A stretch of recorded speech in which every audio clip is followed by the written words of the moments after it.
All right, are we all here? Yeah. Yes, ma'am. Okay. I don't know if you all can see me or not. We can see you. We can see you. Can? Oh, wow. Okay. I can. You look really good.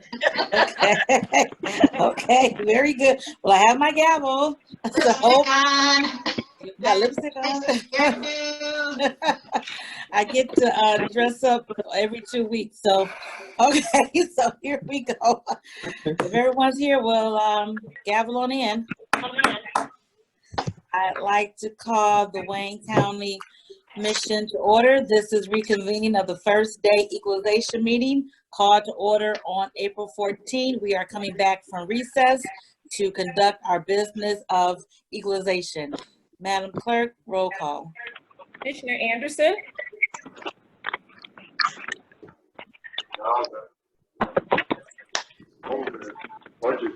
Commissioner Anderson?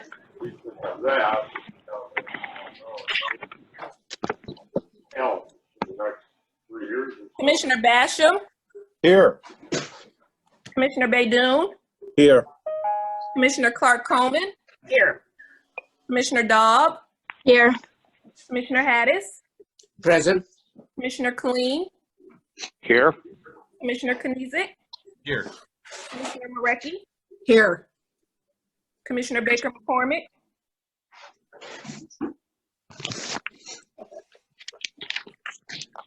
Commissioner Baker McCormick? Here. Commissioner Scott? Present. Commissioner Varga? Here. Commissioner Anderson? Vice Chair Pro Tem Ware? Present. Vice Chair Palomera?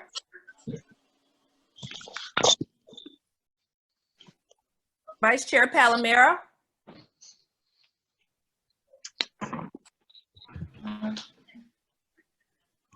Chair Bell? He's muted. Alicia, you're muted. Chair Bell? I'm sorry. Yes, Yeah, I'm here. Thank you. Vice Chair Palomera? Commissioner Anderson? Okay, we'll check in to see if they're here in about 5 minutes. Okay. Okay, next item. Invocation. Okay, today we have our invocation introduction by Commissioner Irma Clark Coleman. Irma Clark Coleman, the floor is yours. Thank you, Madam Chair. It is indeed a special pleasure to introduce the invocator for today. I'm going to introduce. Welcome to AT&T's teleconference service. Please enter your access code followed by the pound sign. Okay. Okay. So once again, it is my There pleasure. are 26 participants on the call, including you. You are joining your conference as a participant for a menu of events. Let me know when you got it together. Was that either Commissioner Anderson or Commissioner Palomera by any chance? Mr. Anderson. Commissioner Anderson, okay. Commissioner Anderson, okay. Thank you, Commissioner Anderson. Continue, Commissioner Clark Coleman. Thank you once again. It is my pleasure to introduce to you the invocator for today. It is a very special person to me. His name is Reverend James L. Moss, and he's pastor of Living Waters Church in Detroit. I mentioned earlier about this 20-year-old, my 20-year-old grandson, who is about 6'3". Well, this is the father of that 20-year-old, and he towers over him. But anyhow, he has just done an outstanding job as a pastor, my pastor, as a matter of fact. So with that, I would like to welcome, to bring introduction, my pastor and a dear friend, Pastor James L. Moss. Wow, nice. Thank you so much. Can you all hear me pretty well? Oh, yes. Yes, sir. All righty. Thanks for the opportunity to share the gift of my calling with you great leaders today. I'm just honored. It's always a privilege. To my mom, one of my greatest cheerleaders, as you can see, and one of the greatest supporters you could ever have. Thank you, Mom. To Chair Bell, once again, keeps believing in me and what I'm called to do. And you continue to create these opportunities for me to come and invoke God's covering upon your lives and your office. And I'm still playfully and prayerfully waiting for you to come down that Living Waters aisle and join our church in your district. Thought I'd slide that in. That's offline, Pastor. That's Okay, offline gotcha. conversation. My bad. Well, I would like to say, starting off, that these waters that we're all sailing right now are uncharted and definitely troubled. And I applaud you all for your fortitude, your stamina, and your compassion that you have to exude every single day, looking out for us. And the Spirit brought me this story. It was in the form of a movie. It was a Superman movie. And where Lois Lane is, she's falling from a building, and just in the nick of time, you all know how the story goes, Superman swoops over and he catches her. And right when he catches her, he says, "I've got you." And Lois Lane looks back at him in his eyes with grave concern, and she goes, "You got me? Well, who's got you?" And that line always sticks with me, especially today. And in this forum, I know you all, after tirelessly and continually looking after us and covering us, you have to wonder, well, who's covering you? And the answer is we are. The pastors, the ministers, the prayer warriors, your well-wishers. We petition God on your behalf every single day, and even now. Let us pray. Father God, the God of all grace, the God of all peace, we thank you for allowing us to grace your presence once again. And Lord, your word says that you will guide us. Your word will be a lamp unto our feet and a light unto our path. So in this, what seems to be a dark tunnel of deadly pestilence, an endless cave of COVID-19 cases, sometimes we can't even see the light at the tunnel, but we know it's there and we pursue that light.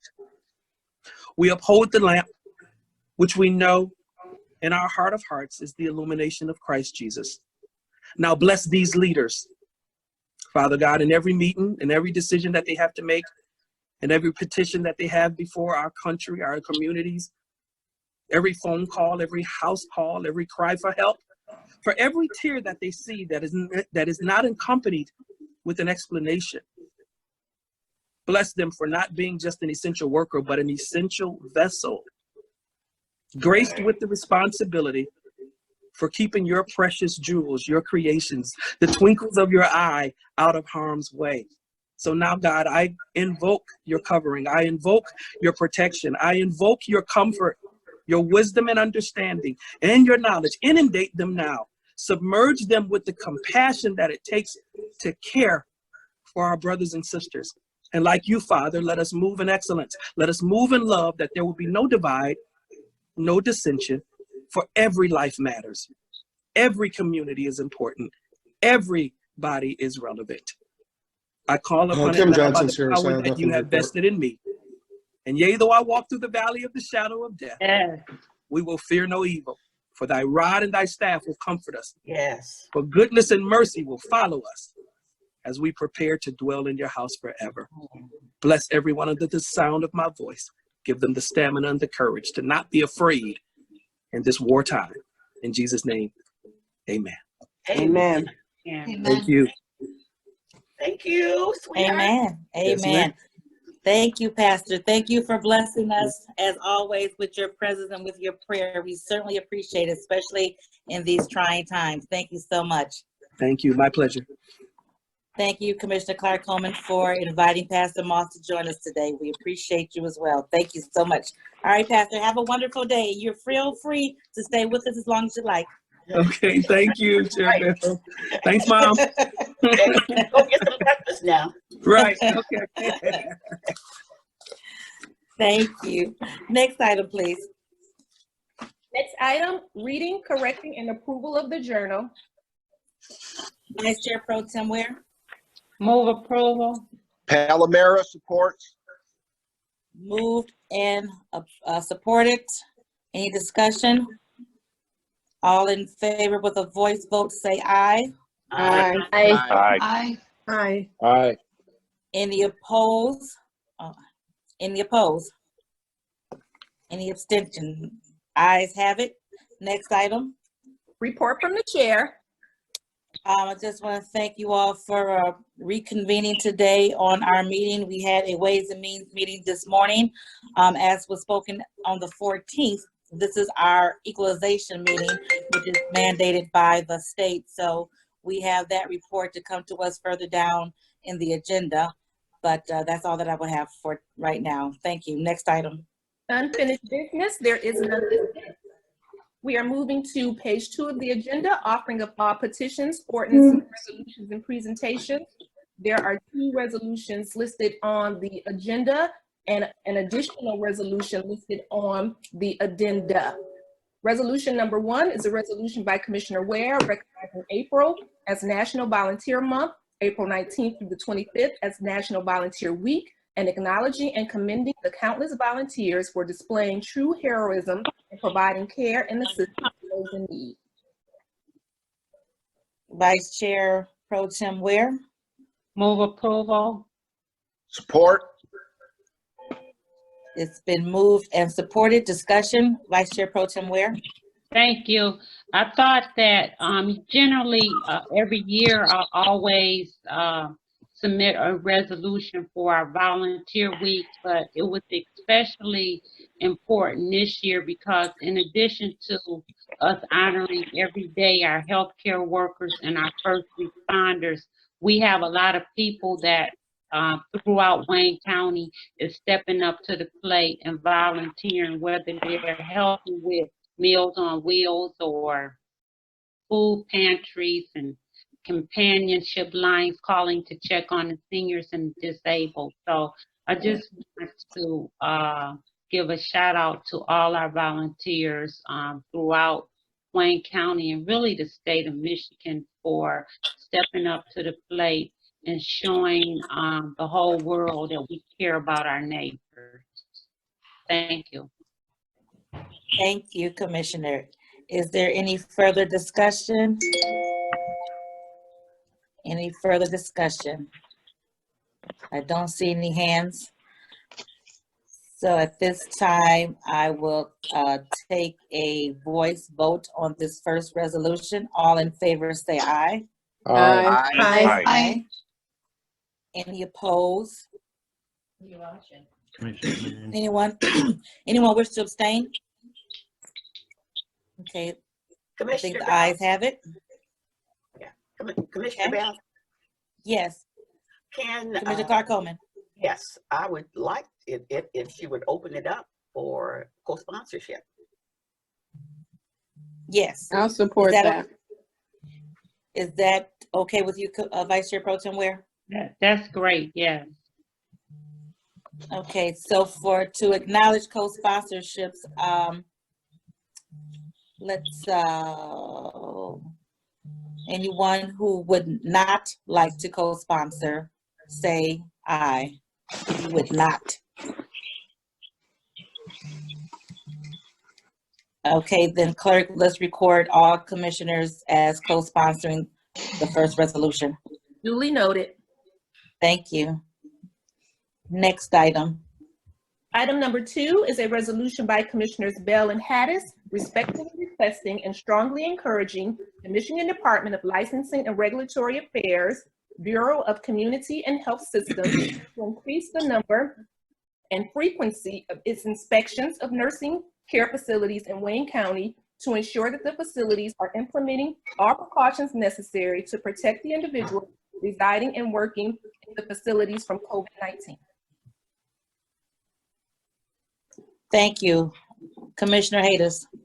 Thank you, Madam the Chair. As you know, in the past, I have experience in my community of negligent case by the nursing home, how they treat the senior citizen who reside in those facilities. And I find at that time their lack of inspection by the state. The state have the authority to inspect those facilities, And I remember that year we have a 2 inspector for the whole state. So it's mean you're lucky if you have the inspection on any of those facilities one time in year and a half.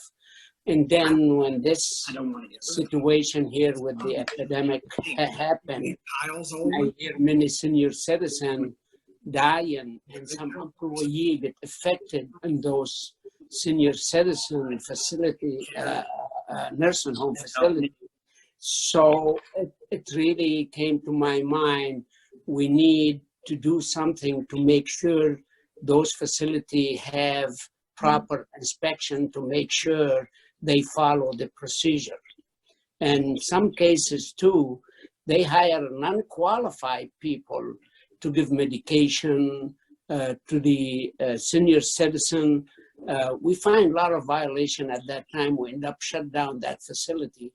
And it bothered me a lot in the present time to see the high number in those facility now, senior citizen dying, 15 in one facility. So that's why Chair Bell and I jointly supporting to send that resolution to the state of Michigan and to the licensing division. And I want to thank the chair, and it's open to all commissioners to sign in and give the support to those senior citizens who live in those facilities to make sure we keep them healthy.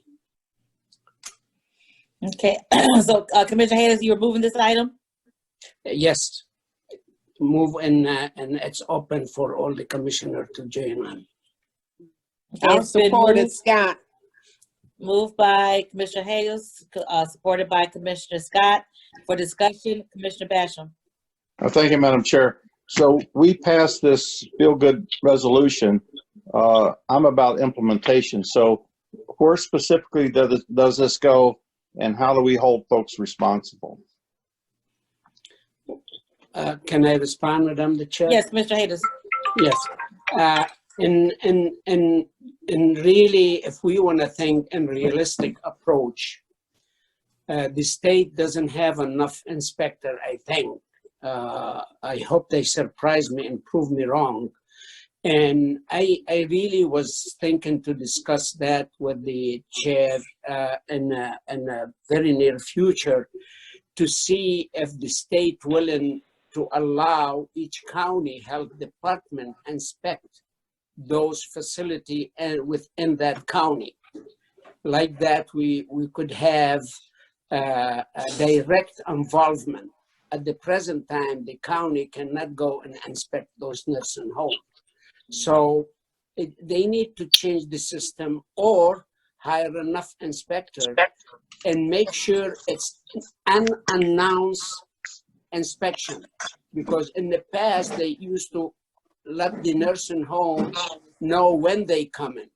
And then 1 day or 2 days before the inspector show up, they have everything clean. They change the sheet in the bedroom for the senior citizen, everything come clean.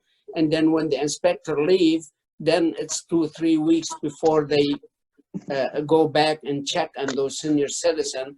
And those complaints I used to receive from the family of those senior citizens who live in those nursing homes. So there are 2 solutions: or they hire enough inspector and have those inspection time unannounced, or contract with the county.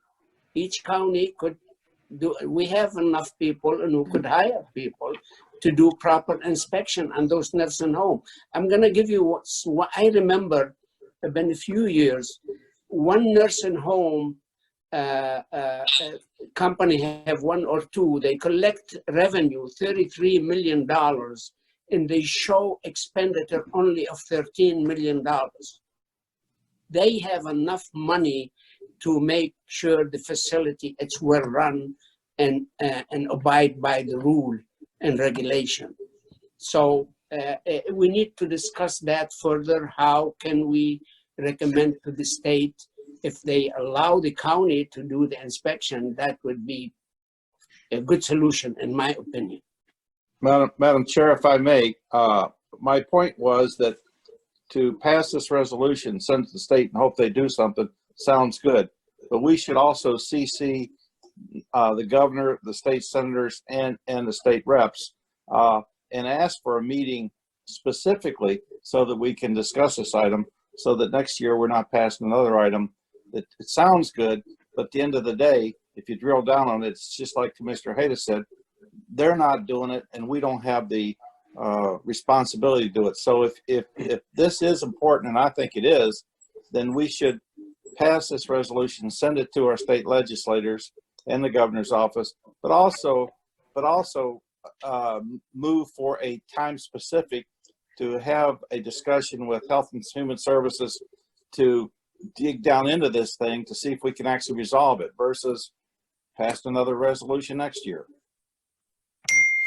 I agree with you. It's the beginning, and I think we should press on from now on till we be comfortable with solution that assure us we take care of our senior citizens. So what I'm hearing them say is we will send this to the state reps, state senators, and the governor's office? Yes, I Yes. believe it's in the resolution, Commissioner. Thank you. Thank you. Any further discussion on this item?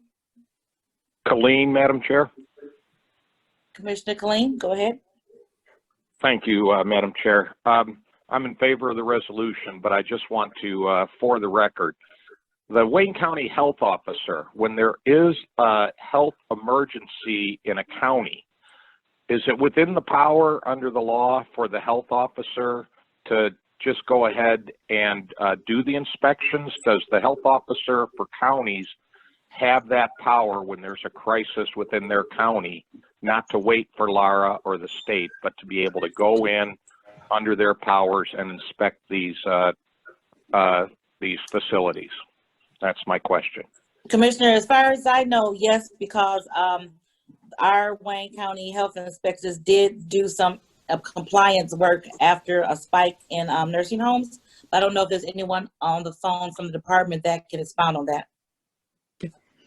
Janelle Allen is on the phone. Go ahead, Ms. Allen. Yes, Commissioner Bell, yes, Chair Bell, you are absolutely correct that with regard to the Public Health Division, we can go in from the public health standpoint, but we cannot monitor for their compliance with their licenses. Our investigators who are going out, they are looking at compliance with regard to COVID-19 preventative measures and things like that. So they're looking for their personal protection equipment. Do they have sufficient supply?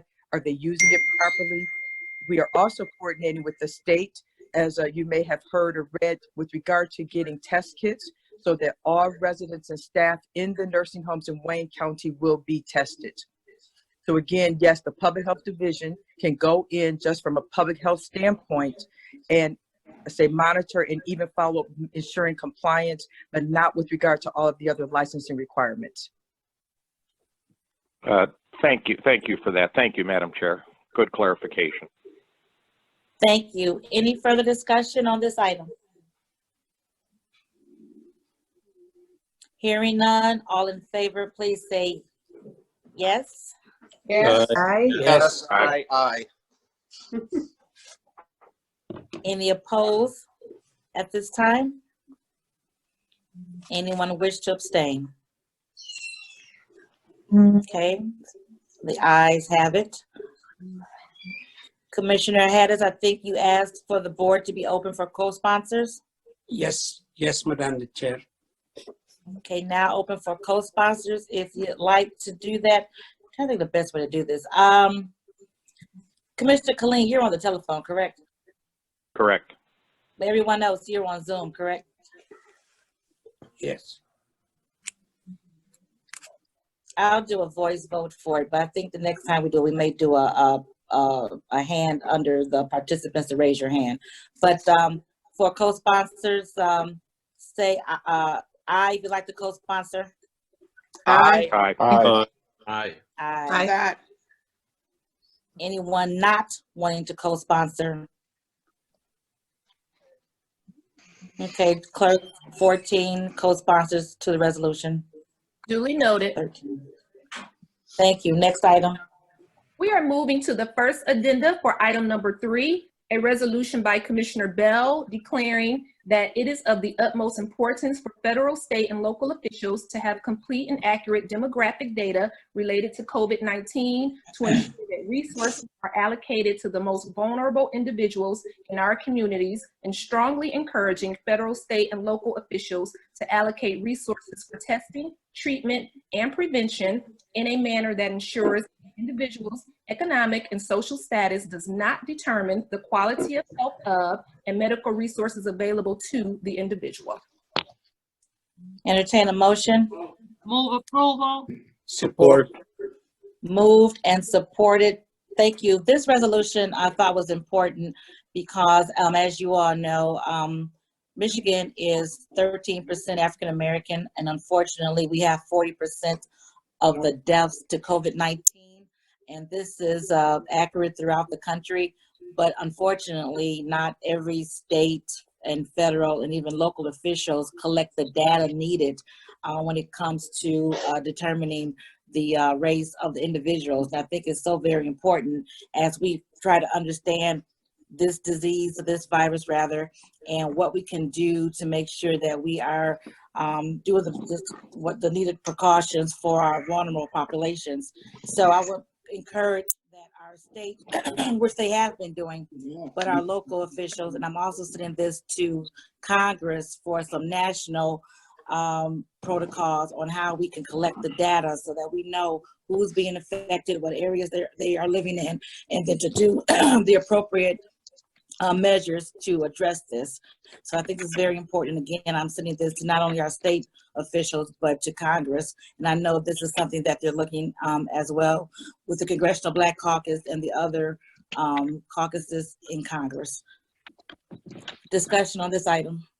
Yeah, I was debating. Discussion on this item. Yeah, Colleen, Madam Chair. Commissioner Colleen. Yeah, thank you, Madam Chair. I'm in support of the motion. There's a lot of data out there that needs to be collected, a lot of it. Are we sending this also to the governor's task force as part of the work that they're doing so that they get our resolution as well? Yes, this is going to the governor and the lieutenant governor. Okay, because I don't know if we specifically said the task force, but I think well, the lieutenant governor is over the task force. Yeah, he is. Okay, good, because hopefully it's the task force that can come up with the arrangements on the data. All right, thank you, Madam Chair. Thank you. Any additional discussion? Hearing none, all in favor say aye. Aye. Aye. Aye. Aye. Bureau of Assessment and Equalization, Wayne County. Thank you for your time this morning. Thank you once again also for recessing and adjourning the equalization meeting from the 14th until today. We had quite an interesting month with the local units of government having office closures and turning in their assessment rolls in some cases a couple weeks late. I am pleased to report that we have all assessment rolls and financial reports from all the 43 local units of government. Everything is in good order. We have all values reported and accounted for and thoroughly vetted in the same manner that we always do. We do have the aggregation of values in front of you in the form of the equalization report. I have a couple highlights for you and for the listening audience. I won't bore you with a bunch of very in-depth statistics, but just a couple of highlights that I think are noteworthy and relevant to everyone. And I think it's important too to note, we're going through a very tumultuous time right now.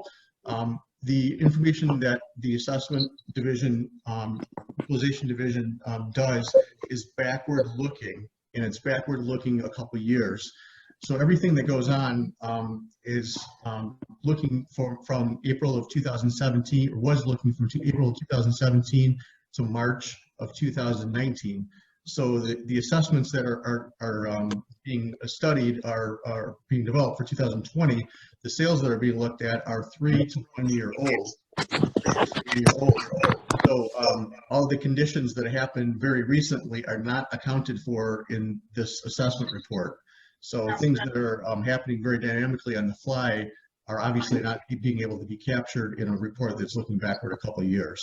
So I think that's an important distinction to make versus information that is coming forth on an hourly basis. But anyway, getting to the report. The assessed values year over year are up about 6.7%.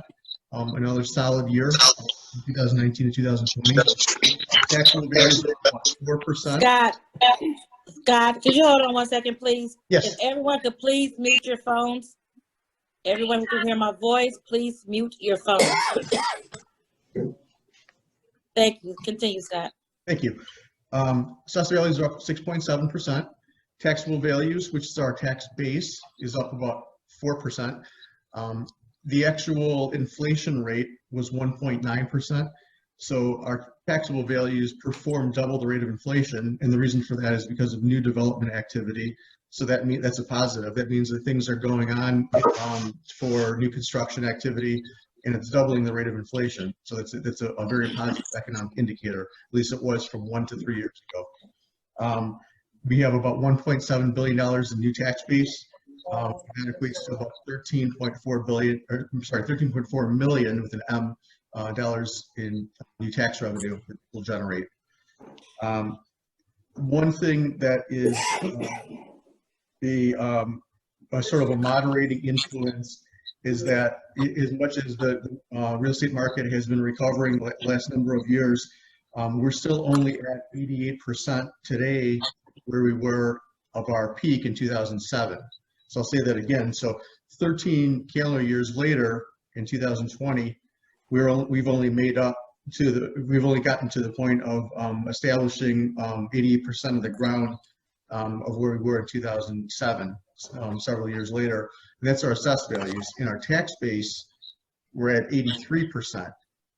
So once again, I'll say that again too, is we're still operating with 17% less tax base than we had 13 years ago. So if we have an inflation that goes up 2 or 3% a year, and we have 17% less tax base to work with, you can see that the two numbers are going in opposite direction, and which obviously creates the challenges that we've had financially, which creates the importance for the austerity that we've had with the budgetary initiatives that we've had and continue to have. So with that, I delivered the equalization report to you. All classes of property are recommended to be equalized as assessed, which means that essentially all local assessors have complied with the directives that were given to them by the Equalization Division for where the parameters that they need to operate within for setting their assessments. And we recommend equalization factors of 1.0 all classes of property to the commission. Essentially, everyone has, if you will, done their job at the local assessment level, and we've reviewed their assessments on your behalf as your technical advisors. This being the legislative branch, intermediate level of government review over the local executive branch function that is local property. Okay, thank you, Scott. Thank you. Fiscal advisor, Mark Abel, is there anything you'd like to add? No, I think that Scott summed it up very well. Thank you, Madam Chair. Report earlier this morning, and I would like to discuss a couple things for the benefit of our commissioners, whoever is listening to this meeting. The 2020 taxable value is 44 billion versus the assessed value of 58 billion. One of the things that we talked about today, these numbers, the real estate market this year, it's already factored and nothing's going to happen to these numbers. But even if there's a drop in the market, which I don't anticipate because this is different than 2008, and there's so many reasons why the situation of 2008 is different than today. Even if it does drop, let's say in 2022, there's a big cushion, there's a big gap between the assessed value and the taxable value. Most likely we will never get below that $44 billion taxable value. I do not anticipate loss of revenues, even if there's a big wave of foreclosures and people are the market, the values go down. That's a big cushion, like Mark Abbo mentioned this morning, and this is due mainly because of Proposal A.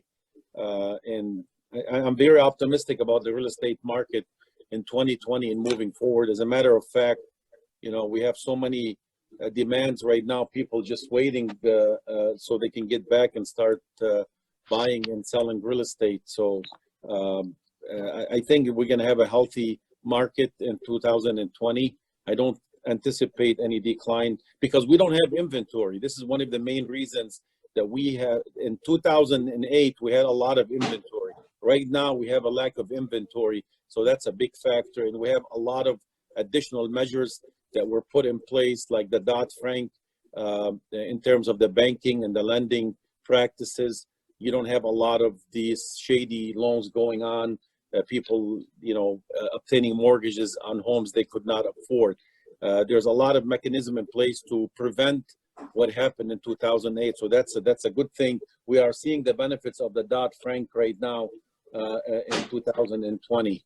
So I just wanted to chime in and offer my perspective on these numbers.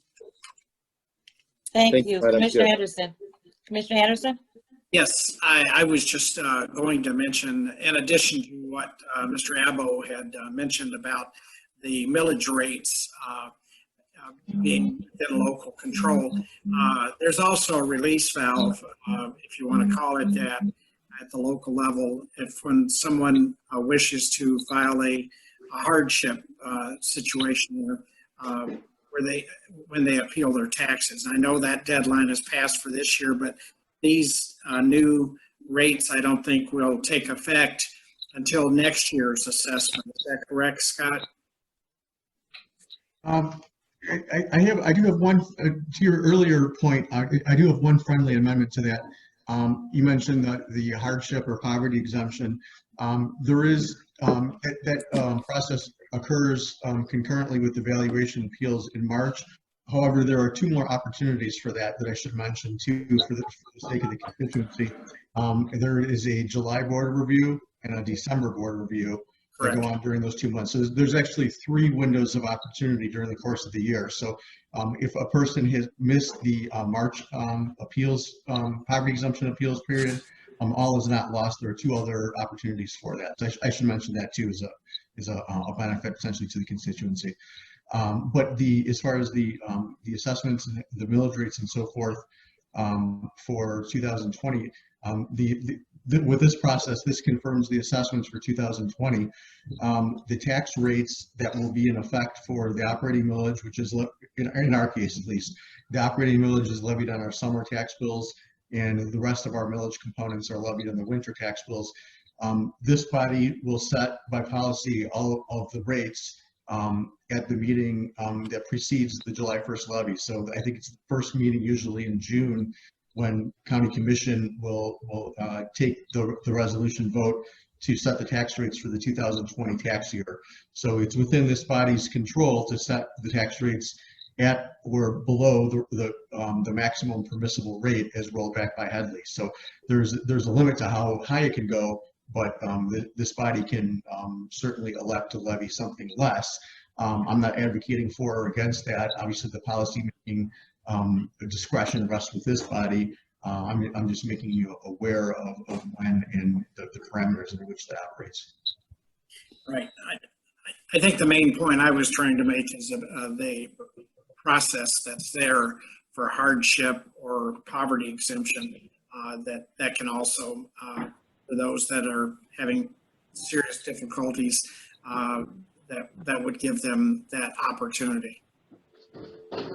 Yes, and fortunately there are 2 more opportunities within the year, and that is coordinated by the local assessing department for the 43 municipalities. So there are 2 other windows. In March. Okay. Thank you. Are you all set, Commissioner Anderson? Okay. Any further discussion on this item? Yes, Madam Chair. Commissioner Palomero.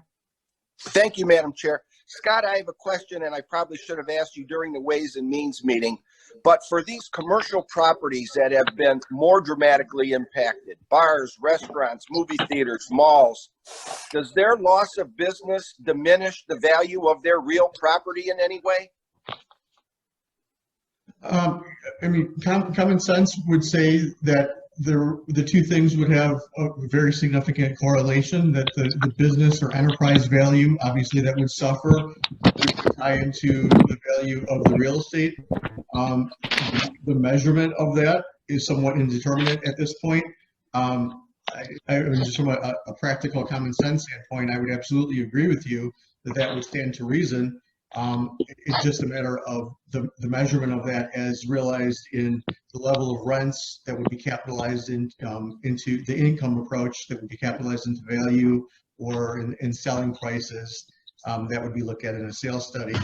That information is inconclusive at this point because we simply don't have enough of it. We don't have recorded deeds from the post-corona environment from March 1st and beyond to be able to look at it and study and analyze. But just on a practical basis, it absolutely would stand to reason that if that should continue, I mean, if no one's patronizing a business, there would be weak demand for the business and weak demand for that type of physical occupancy. So the real estate would be out of favor and presumably sell for less demand, and less price. Thank you. I appreciate that. Thanks for the answer. Sure. Thank you. Are there any other commissioners for discussion on this item? Any further discussion on this item? Okay, hearing none, it was moved and supported. Roll call vote, please. Commissioner Anderson, Yes. Commissioner Basham, Yes. Commissioner Baydoun, Yes. Commissioner Clark Coleman, Yes. Commissioner Daub, Yes. Commissioner Hattis, Yes. Commissioner Killeen, Aye. Commissioner Kniezek, Yes. Commissioner Marecki, Yes. Commissioner Baker McCormick, Yes. Commissioner Scott, Yes. Commissioner Varga, Yes. Vice Chair Pro Tim Ware, Yes. Vice Chair Palomera, Yes.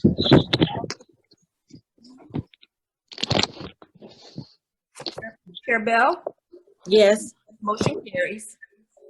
Thank you. Thank you, Scott, for your time. Thank you all. I appreciate your support. Thank you. Next item. Return to the agenda, page 4, upcoming committee and task force meetings. Just for the record, we will get back on our schedule. I'm looking at my calendar now. My next full board meeting is on the 7th. So the week of the 11th, we will have our normally scheduled committee meetings. And if all the chairs could communicate with the clerk, if you have items or not.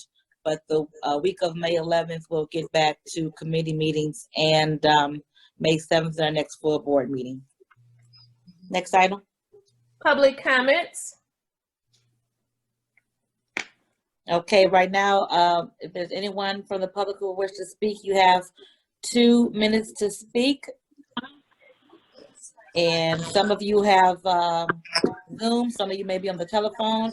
I'll take raised hands first, or you can put your question in the chat, or if you're on the phone, you can speak at this time. Please state your name for the record if you're on the telephone. You have 2 minutes. Anyone for public comments on the telephone?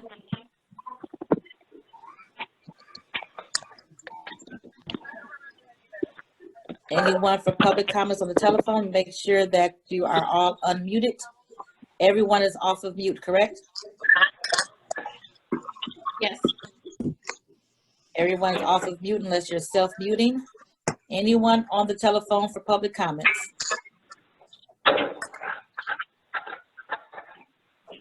Anyone on the chat for public comments? I don't see any.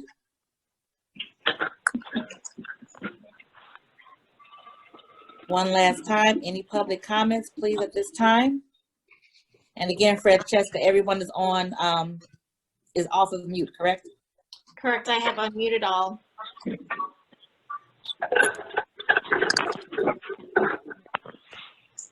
Okay, I just see someone has, they just have proposed furloughs and a question mark. That's not a question, and it's not from a name. Anyone wishing to make a comment to the Wayne County Commission? Okay. Okay, hearing none on the telephone, seeing no discussion on the chat. Next item. Next item, new business. There are 2 items listed on the agenda and 3 on the agenda. You want me to go through the items? Yep, and then Francesca could put everyone back on mute again. And everyone can self-mute. Okay, government operations.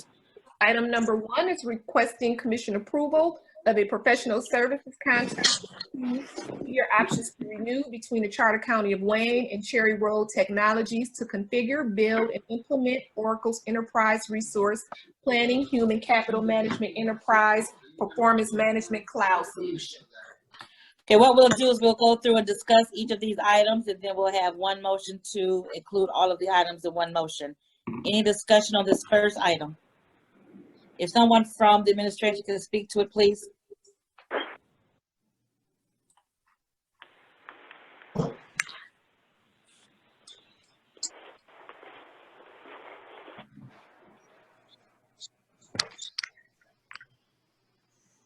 Okay, anyone from the administration speak to the Cherry Road? This is Aaron Wagner, the procurement director. Can you hear me? Yes, Aaron, thank you. Yep. So this is a modification to just put more accessibility or licenses for the Simpro cash management piece over at the treasurer's office. It's a $0, if I'm not mistaken, it's a $0 increase in cost. It's more of an increase in scope.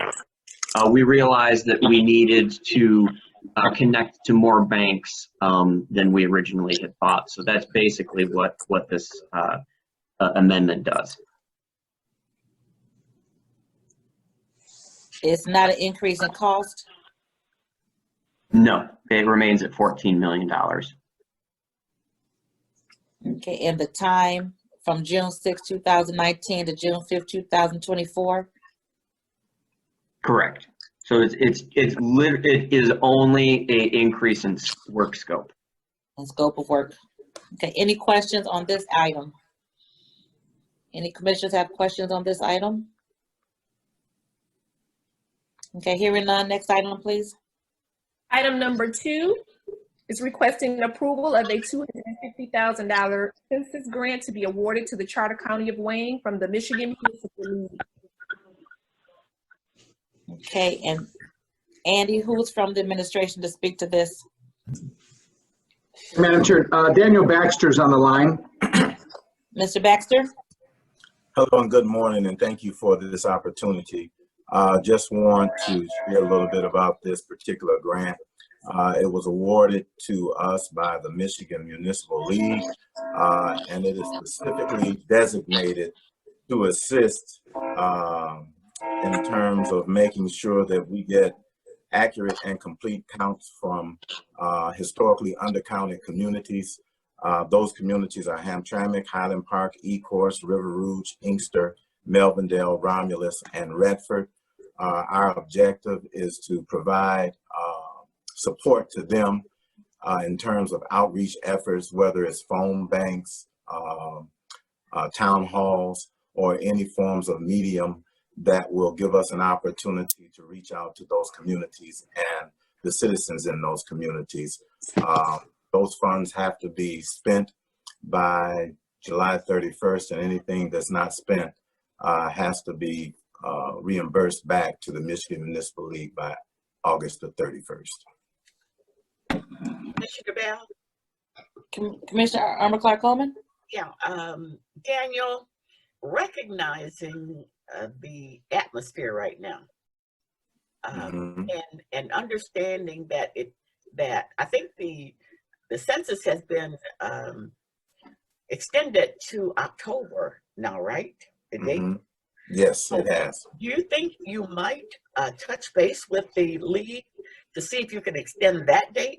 Because with the last reporting that I saw, in most areas, we don't even have 50%.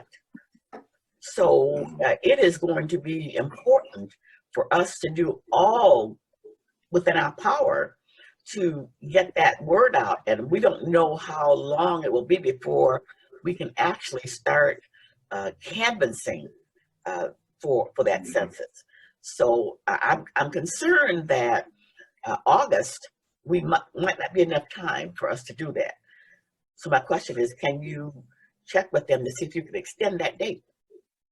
Yes, you're absolutely correct. And I had a conversation with the league last week, and they talked about the extended deadline of October for the final count. And they alluded to there may be an opportunity. So I shall follow up with them to have that conversation to see whether or not there's some room to extend the deadline date for spending the funds. So you're absolutely correct, and I will do that. Thank you. And thank you. Daniel, before I go to Commissioner Kniezek, do you have any specific plans on how to spend that money yet? Will it be mailers? What do you anticipate the plans are? So the goal is to mailers, as well as phone banks, using some of it to send out digitized messages specific to those particular communities. This afternoon, we're having a Zoom conference call with each community to have them to present to us a plan of action for their particular community that we might be able to consider to provide them the support in those areas. So that's the goal and the objective. So at this time, we can't knock on doors. So everything that we're going to have to do is going to be either virtual or by mail. That's true. Okay, thank you. Commissioner Kniezek. Thank you, Madam Chair. I have 3 questions here, if you'll permit me the latitude. But wanted to just start by recognizing Mr. Baxter and the incredible work that he's been doing, along with other folks across the county who are working on behalf of the census. It's certainly recognized by me and the communities that I represent, and I truly appreciate it, Mr. Baxter. I know this is hard work and it's thankless work sometimes, but we all know the benefit that we're going to see on the back end, and you're just a critical component of that, and I really appreciate it. I have 3 questions, like I said. The first is, of the 8 communities that are listed here and the $250,000 that's being appropriated, is there a formula that dictates how much money will be spent in each community? Is it a per capita thing, or are you just taking that 250, dividing it by 8, and that's what's getting pumped into those communities? No, there's no formula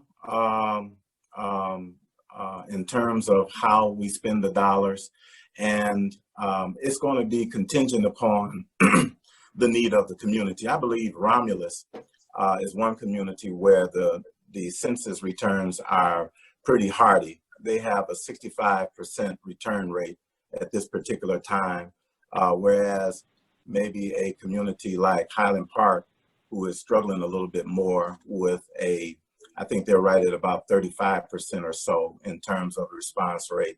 We'll have to work a little bit harder with those particular communities. So I think it's going to be very contingent upon the need of the community in terms of where they are and where they stand, and for those folk who have responded already. But there is no set or etched in stone formula for each community. It'll be just contingent upon the need and the demand. Some of the elements of the expenditures will be contingent upon what we do as Wayne County to support them as well.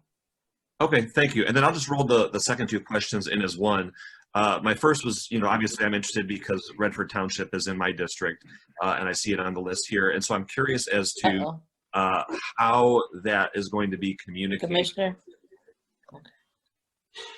Can you hear me? Yes, so how it's going to be communicated to Redford Township? Yeah, let me finish up. I'm sorry, I thought that I'd cut out for a second. Yeah, you did. Yeah, Continue, Commissioner. Oh, I'm sorry. Thank you, Madam Chair. Thank you, ma'am. Yeah, just how it's going to be communicated with the local elected officials, and in the case of Redford Township, what can I be doing to help back you up? So, as stated earlier, we're having a Zoom conference call with each one of those communities to begin to have that conversation. And the support that you can offer to us is just what you've been doing. We've had a meeting earlier in the year to talk about what we're doing with the census and how important it's going to be for you and each of you commissioners to reach out to your particular communities, just to have that conversation, pushing them on, edging them on, because this is a difficult lift. Coronavirus even doubles down in terms of the challenge.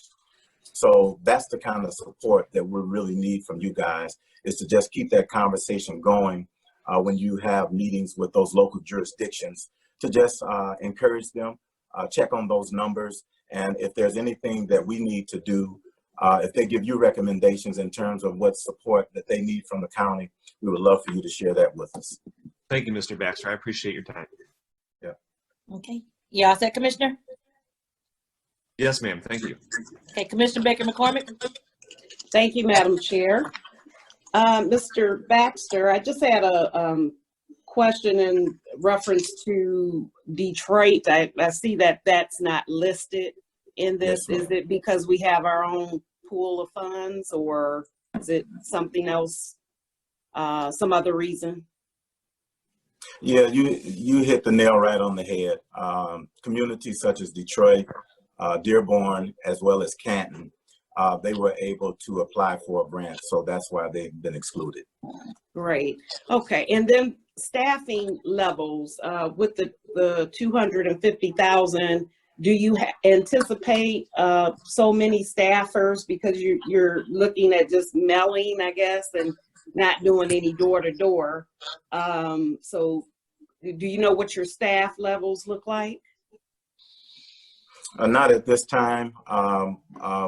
We had a conversation with Highland Park, and they want to provide support or reach out to their communities by having folk work as phone banks.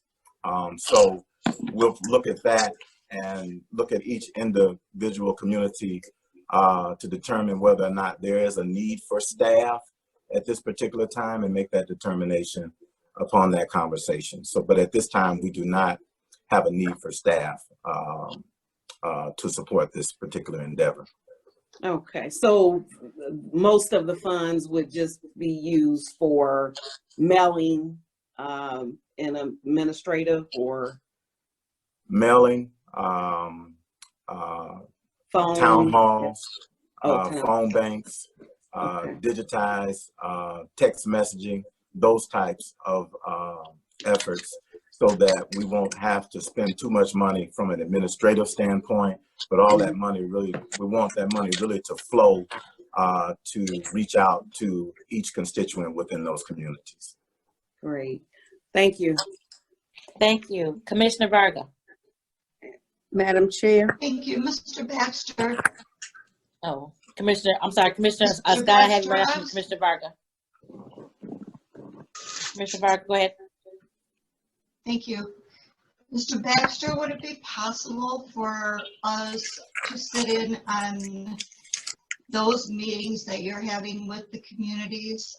As in Mellendale, in my district, most of the city council people are brand new, and I might be able to assist in the discussion, or could offer them assistance maybe if I knew what the discussion was about. So I would love to sit in on those meetings if it is at all possible. Yes, that's possible. Absolutely. I'll make sure that we provide that information for you.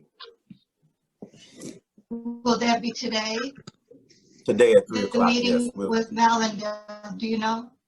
Yes, pardon me. Yes, today we have a meeting with all 8 communities today at 3 o'clock. So I'll make sure I provide that information for you, to you. Thank you. And Mr. Kniezek is probably in the same boat that would like to sit in on it, I would imagine. Okay, that's great. Thank you. You're welcome. Commissioner Scott. Oh, thank you so much, Madam Chair. Thank you, Mr. Baxter. As you know, I have Highland Park and Hamtramck. Now, I have Yes, been ma'am. receiving a lot of mail. So I was going to say, and I'm glad you all are thinking about this, some phone banking. Hopefully that will help. And you just mentioned that all the communities will be online at the same time Yes, today at 3. yes. Okay. How do we get that information? Because I would certainly like to serve on there. And I know that we have a new city council also. And Yes. I would like to know what it is that I can do. Yep, I'll send that information to you via email. Okay, all right. As soon Thank as you we get so off this much. line. Thank you, Yes, Madam ma'am. Chair. Thank you. Commissioner Anderson. Madam Chair, I would just ask Mr. Baxter if he could make that available to everyone that's in the areas that are affected. I have Inkster, and I'd like to make sure that they're aware of what's out there to help them with getting a fair count. Thank you. Absolutely. Are there any additional questions for Mr. Baxter? This is Hadis. I want to thank Mr. Baxter, and I like to be included. I have Romulus in it. So, Madam Chair, I have a quick question. Commissioner Baydun. Mr. Baxter, do you have any figures on Dearborn, the rate of return from Dearborn? I don't have them right now. However, what I'll do is I'll pull those up and I'll send them to you via email. Okay, thank you. You're welcome. Okay. Any other questions for Mr. Baxter? And I think he did commit to sending the commissioners that represent these 8 communities correspondences as they move forward, especially with this meeting at 3 o'clock today. Any additional questions for Mr. Baxter? Okay, hearing none. Next item, Madam Clerk. You want to move to the 3 additional new business items on the agenda? No, I'll just take these 2 right now. Is it 2 right now? Yes. We'll take these 2. Okay, Commissioner Martha Scott, could you please move items 1 and 2, please? So move items 1 and 2. Their support? support, Hadis. Moved and supported for the Cherry Road contract, item 1, and the Michigan Municipal League Foundation grant. That's item number 2. It's been moved by Commissioner Scott, supported by Commissioner Hedges. Roll call vote, please. Commissioner Anderson, Yes. Commissioner Basham, Yes. Commissioner Baydun, Yes. Commissioner Clark Coleman, Yes. Commissioner Dobb, Yes. Commissioner Hadis, Yes. Commissioner Killeen, Yes. Commissioner Knizik, Yes. Commissioner Marecki, Yes. Commissioner Baker McCormick, Yes. Commissioner Pat, Yes. Commissioner Varga, Yes. Vice Chair Pro Tem Ware, Yes. Vice Chair Palomero, Yes. Chair Bell, Yes, motion carries. thank you. Next items, please. We're moving to the agenda under new business, item number 3, requesting commission approval of a memorandum of agreement between the Charter County of Wayne and the Government Administrators Association. Okay, these are items 3, 4, and 5. Is Mr. Khalil on the phone? Yes, Madam Chair, can you hear me? Yes, if you could speak to these items, please. Yes, ma'am. Thank you, Madam Chair, and thank you to the rest of the body for allowing us to come today and talk to you about the 3 items. First, I want to thank your staff for working diligently and asking good questions over the last few days. I also want to thank our staff, Janelle Allen, Steve Marnico, Joe Marnico, Steve Malin, Huey Newsom. The personnel team has worked tirelessly, days and nights and weekends, to be able to put this before you today. So I do want to thank them. Last week at Ways and Means, we presented our projections for revenue shortfall, and I know many of the commissioners attended. As a brief recap for anybody who did not attend, COVID-19 is devastating our revenues. Our revenues, we have 47 different revenue streams. Our revenues are based on people operating and engaging in commerce. And when that stops, our revenues go down. And in Wayne County, in Detroit, in the state of Michigan especially, the state of Michigan has one of the highest COVID-19 counts. And while Wayne County is, 17.5% of the population, we have over 45% of the COVID cases. We have 46% of the state's deaths due to COVID-19. So COVID-19 is affecting Wayne County worse than other places. And as a result, our revenues are going to be affected worse than other places. And so after giving the presentation, we believe that our projections show that we will have a $152 million shortfall for the remainder of this fiscal year. In addition to that, we've incurred something like $24 million of additional expenses that we did not budget for. And that number continues to go up. It'll only go up as the rest of the year goes on. And we also presented the framework, of how we plan to get back to this body, hopefully with a balanced budget, as we have done for the last 5 years. It wasn't a budget, but that framework included things like we're going to tap into the surplus. We're going to look at operational and capital expenditures that we could cut. We are talking to the treasurer's office. We are looking at procurement opportunities. We're going to look at recovery opportunities, and we are going to look at personnel.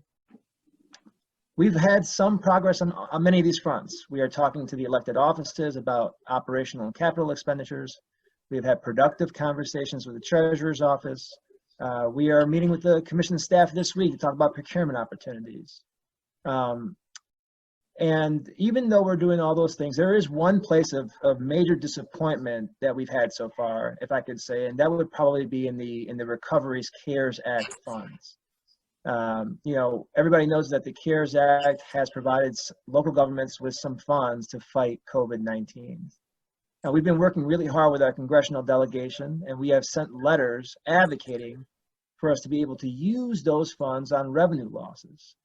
But we have been told by the federal government that we cannot, that money can only be spent on things that were not previously budgeted and things to fight COVID-19. And so we're not the only municipality fighting for this. Every municipality, around the country, there's plenty of them that are all fighting and advocating on both sides of the aisle with their Republican and Democratic representatives to convince, the rest of Congress and the White House to change that rule. But even as earlier as this week, Senator Mitch McConnell has dug his heels in and said, he would rather see some municipalities go bankrupt than change that rule. And so we continue that fight. Now, the revenue shortfalls is really hard to predict. There's no doubt about that. But what we do know is there are economists around the world who believe that this could be as bad as worse than 2008, 2009, that recession. Some believe it could be as bad as 1929. We know we won't have a vaccine for the next 12 to 18 months, and a lot of this is dependent upon whether or not we see a second wave and how long this all lasts. But we are doing everything that we can to help make the right kind of sacrifices, make the right decisions to ensure the county does not go back to where we were before the Warren Evans administration took over. Which brings us to personnel. Everybody here knows that the county executive has had an executive order putting county employees and non-essential employees on a paid furlough. By my count, he was one of the first, if not the first, elected official to do that. Warren Evans was. And by my count, he was he's either still one of the last or the last one standing for doing that. But that ends today.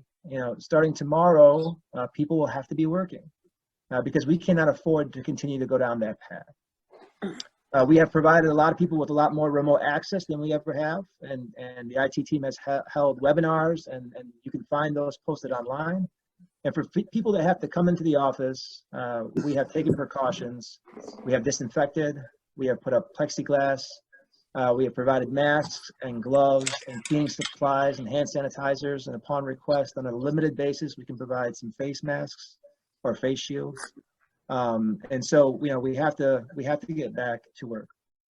The county executive did implement an executive order with a hiring freeze and a spending freeze. We have roughly about 600 positions or so that are open, and so we expect to have some cost savings there.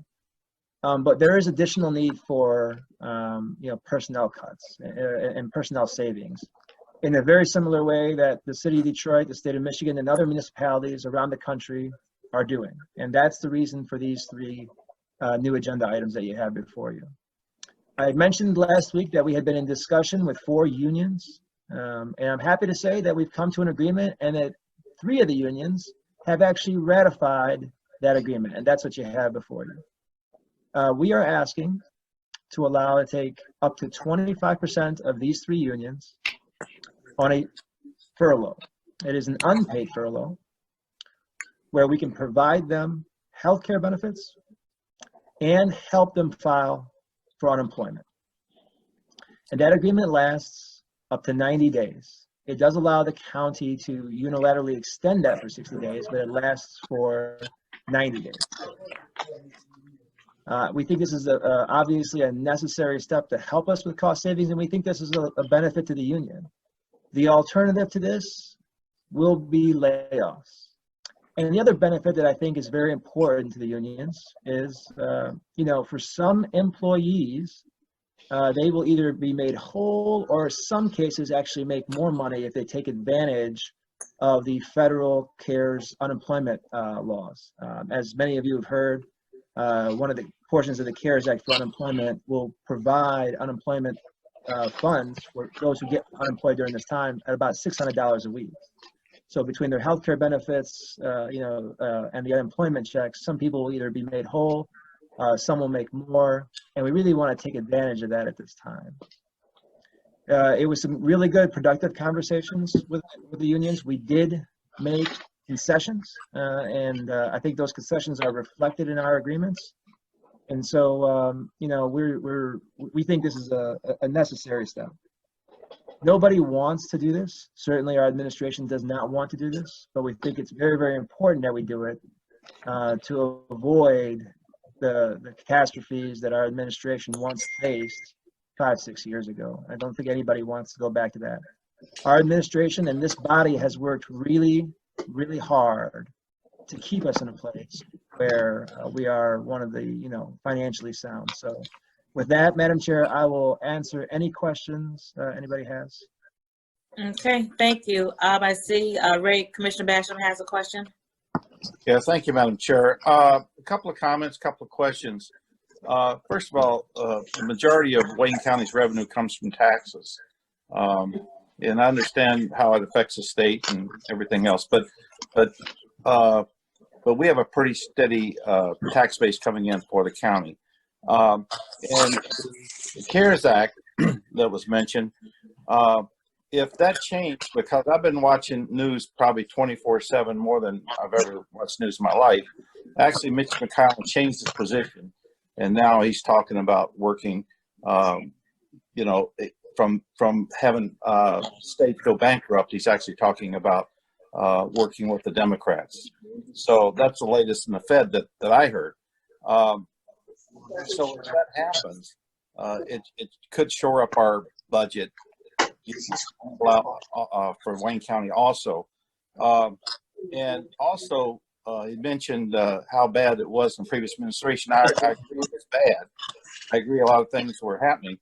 But the treasurer, right before he retired, we're sitting on $252 million additional dollars. And that wiped out our structural deficit, our accumulated deficit. And we put $10 million that the commission voted on in December. The administration put it in the pension fund in June, following June. So, I mean, we go back and forth, but the thing of it is, that shored up the county's budget tremendously. And then an additional, $252 million here, $254 million there. You add it up, it's actually real money. So that's an issue. And this is where it really gets a little personal with me, is we asked for, before this pandemic, people that were, if we care about healthcare and we care about employees, we had retirees, poverty level, that we asked for $15 a month. And the administration voted that down. This was before this pandemic.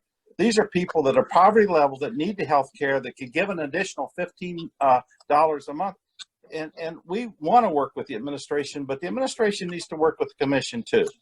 And having said that, the last thing I'll say is, and I mentioned this the last time I seen my colleagues downtown at the Guardian Building, I had mentioned something about but all the, where there's, including the Guardian Building, including other locations, DPW and whatever jails, that we have thermometers, so when somebody comes in, that we actually can take a thermometer and check their temperature, which is a indicator of the COVID-19. So I'm going to reluctantly support this, but what I'm asking the administration to do is reluctantly work with the commission on things like the $15 for the poverty level people on health care. When things do return, and I think they will, I would like to see some of those things that the bottom, not from the top down, but the bottom up, that those people that are retirees on poverty level get that $15.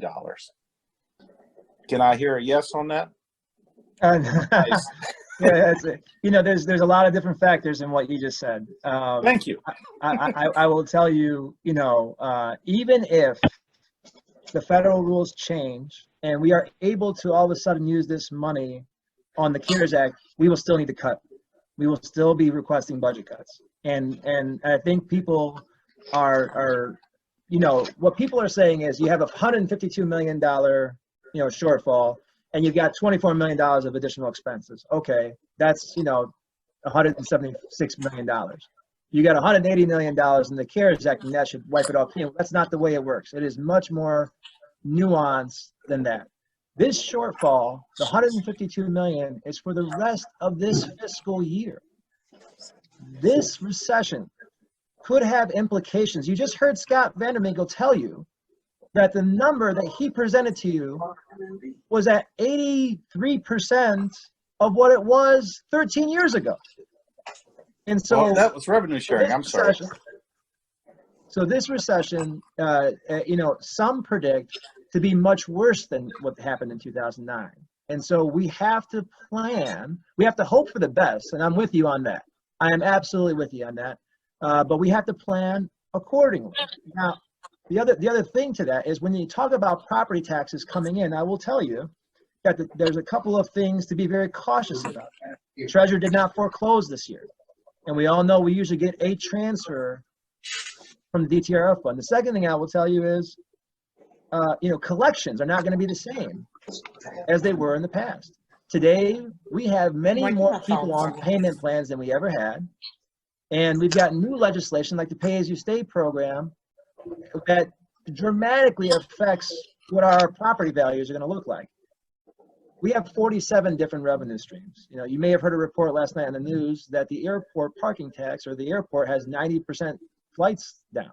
So that revenue is going to take a hit. All of our revenues are going to take a hit pretty dramatically. And so we care about healthcare retirees. We care about pensions. It's not that we don't care about any of these things. We absolutely care with the motive and the initiative. But we were going to do the best that we can, because if we don't act accordingly now, then the retirees and healthcare benefits and all the other things that we have to provide later on will suffer. My point was, and I'm willing to work with the administration, but it's a two-way street once there is recovery, and I am the eternal optimist. I am the skunk at the picnic, and I will say what a lot of people are thinking and won't say. So I'm done. Yes, sir. Thank you, Commissioner. Commissioner Marecki. Thank you, Madam Chair. Can you hear me? Yes. Okay. Khalil, I have a question. Yes. What is Wayne County doing to reach out to the governor's office to make a plan to go forward to safely start opening businesses when this is allowable before our economy tanks? Are we reaching out to her office? Are we reaching out to our businesses here? And what is the plan with the state to go forward with this large county? Yeah, I think, you know, we have been in contact with them. Obviously, the health departments have been in communications. There are executive orders that come down, and our corporation counsel tries to interpret the executive orders, advise our health department teams. I think, you know, Commissioner Jesus and others have been talking about our health department and working with, our businesses and how to reopen up. I know our economic development team, and I got to get the latest on this. I don't have the latest and greatest on it. Tomorrow, the team is hosting a town hall with chambers of commerces and all that, so that we can get the executive order information that we got from the governor's office and provide that to folks. So I do know that there is constant communication between offices and particularly certain departments. And there is an avenue to distribute that information to as many people as we can. Okay, so we're just kind of reacting to her initiatives then? Well, I think if she makes a decision, we're just kind of reacting to it. Do we have any, are we interacting with her before she even makes her decisions to encourage opening? We have reached out and talked to folks as much as we can to get as much information as possible. I don't know that our health department is, all that crazy about opening up so quickly. I'd have to get Carol on here to talk to you about that because, I'm not the expert on that. And I think there probably might be some concerns about opening up too quickly out of a fear that we may be encouraging a second wave. So I do know when the governor does issue an executive order, right, we're going to be bound by that. And I know they're talking all the time. And I think Carol can probably explain better than I can that probably sets a baseline. Whether we can do more or not is probably a corporation council question. No, I understand that. I guess I'm getting frustrated at the state level that every week there just seems to be a statement, but there's no, and maybe there is, and I just don't see it. There's no formal plan, and I know it'd have to be a fluid plan, in case cases started up again, but it doesn't seem like for the businesses there's like a hopeful plan going forward. And again, it would have to be fluid, but I guess I'm just frustrated with that. And I didn't know if Wayne County was with her at all before a weekly statement comes out, but that's fine. Thank you. Okay, we have a list here. Commissioner Cobb and then Commissioner Hayes. Thank you, Madam Chair. Khalil, can you go over the process for helping the furloughed employees filing for unemployment benefits? How will that work? I'm going to get Steve on here from personnel. I think he's attending. Let me see. Actually, this is Janelle Allen. Yeah. Okay. I don't think Steve Malin is on the call. This is Janelle Allen, Chief Operating Officer with the Executive's Office.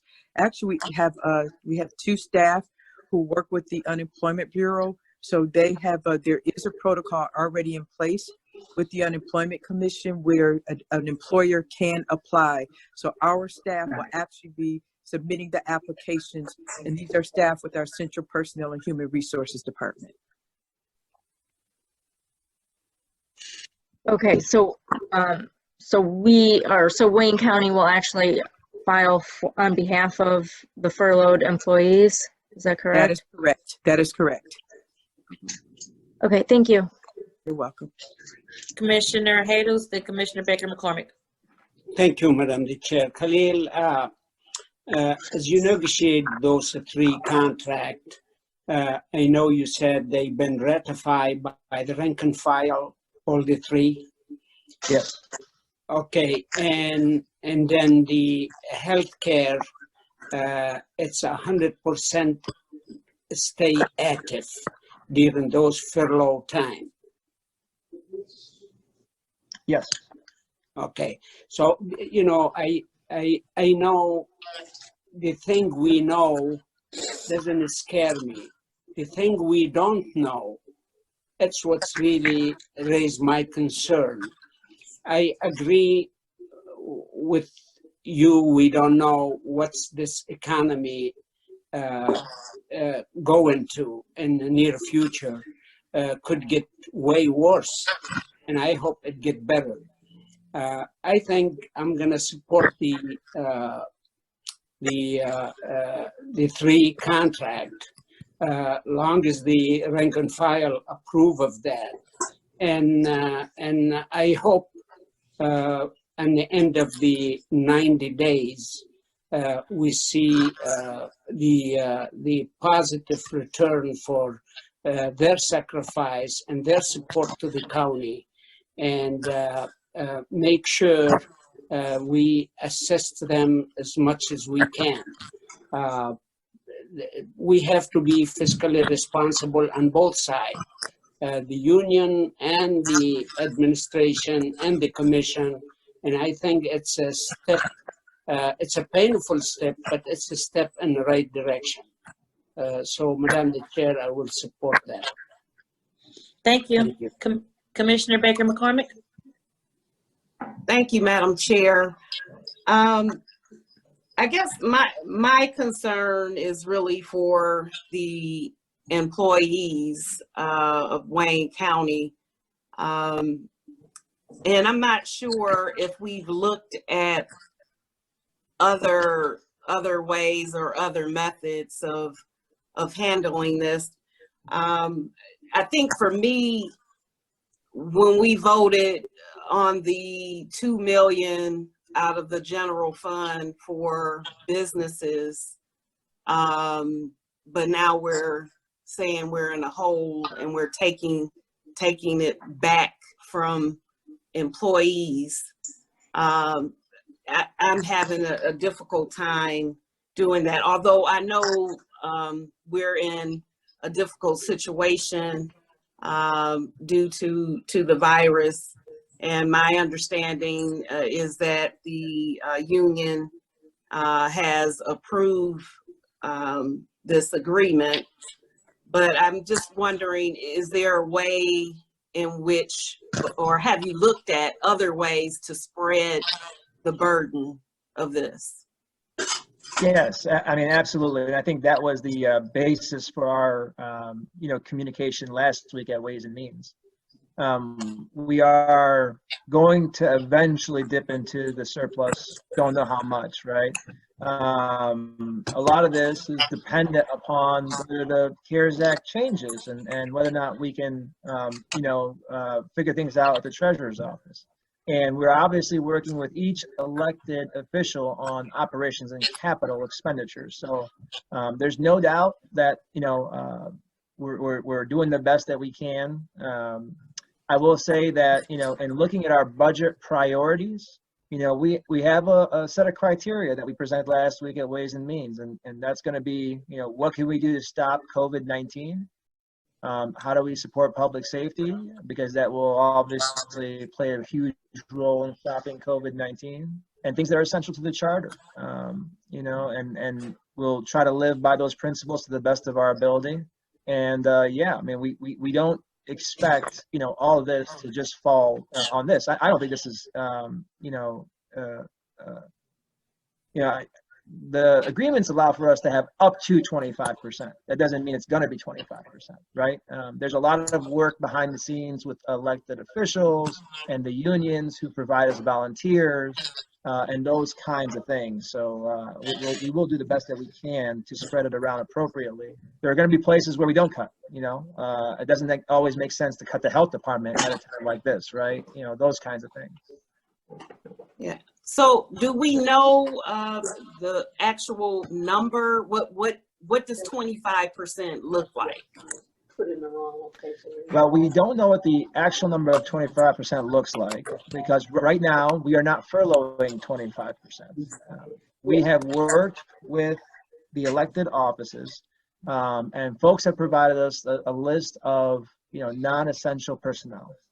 We've also gotten a list of volunteers from the unions. It was very, very important that the unions provide a list of volunteers. The agreement does not require us to abide by those volunteer lists, but it definitely allows the unions to provide that. We check with elected officials and see if that affects their operations. And so the list is fluid. And depending on how the list works out, the number may go up or may go down. And so the number is definitely fluid, but this just allows us a path, right, to get up to 25%.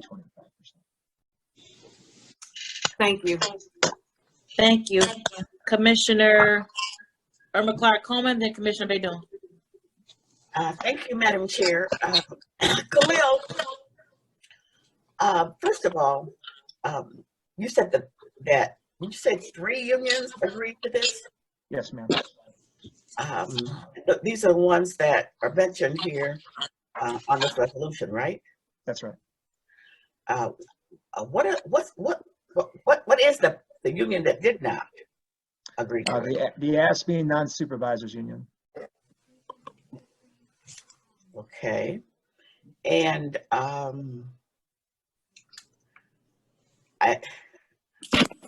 do you go about, so you said, I was going to ask the question of how do you go about determining which employees would be let go? So you're saying, you said before that it would be determined by non-essential or essential employees? So we asked every office and every department director for a list of non-essential employees. And so the list comes from those offices, and that's a list that we start with. And then in our negotiations with the union, it was very important to the union that they be able to provide a list of volunteers. Now, some people on the list of volunteers will match up with the list that we received from the directors, or the offices, right? But some of them won't. And for the ones that don't, we check back with the directors or the elected official and ask, is this an essential employee? They have volunteered to be on furlough. What do you think? And depending on what they say, that is how we come up with our initial list. I was on the commission when we made those other hurtful cuts. And I think many of these employees have not even been made whole from those cuts. This is a hard one. This is truly a hard one, Khalil.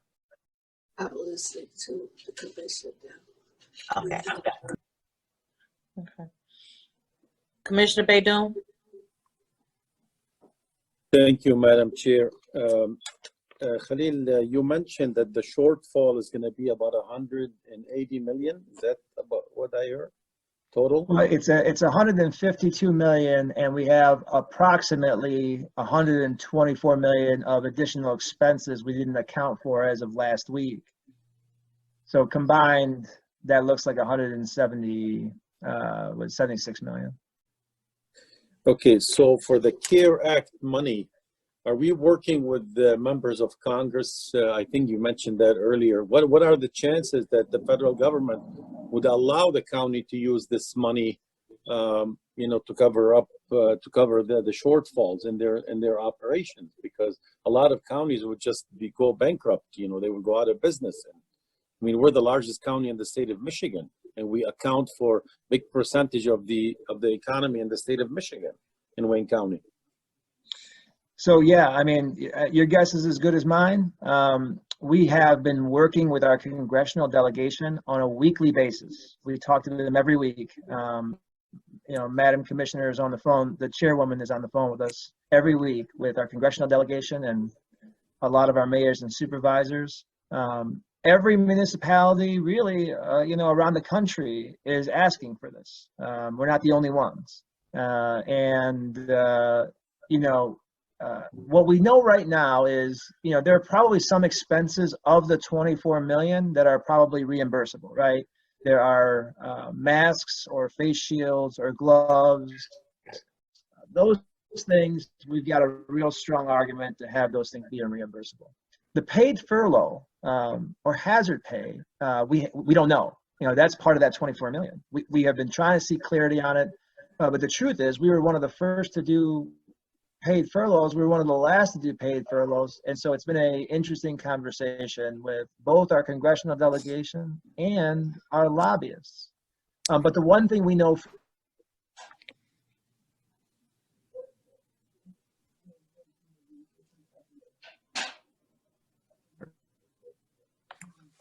Guess we lost him.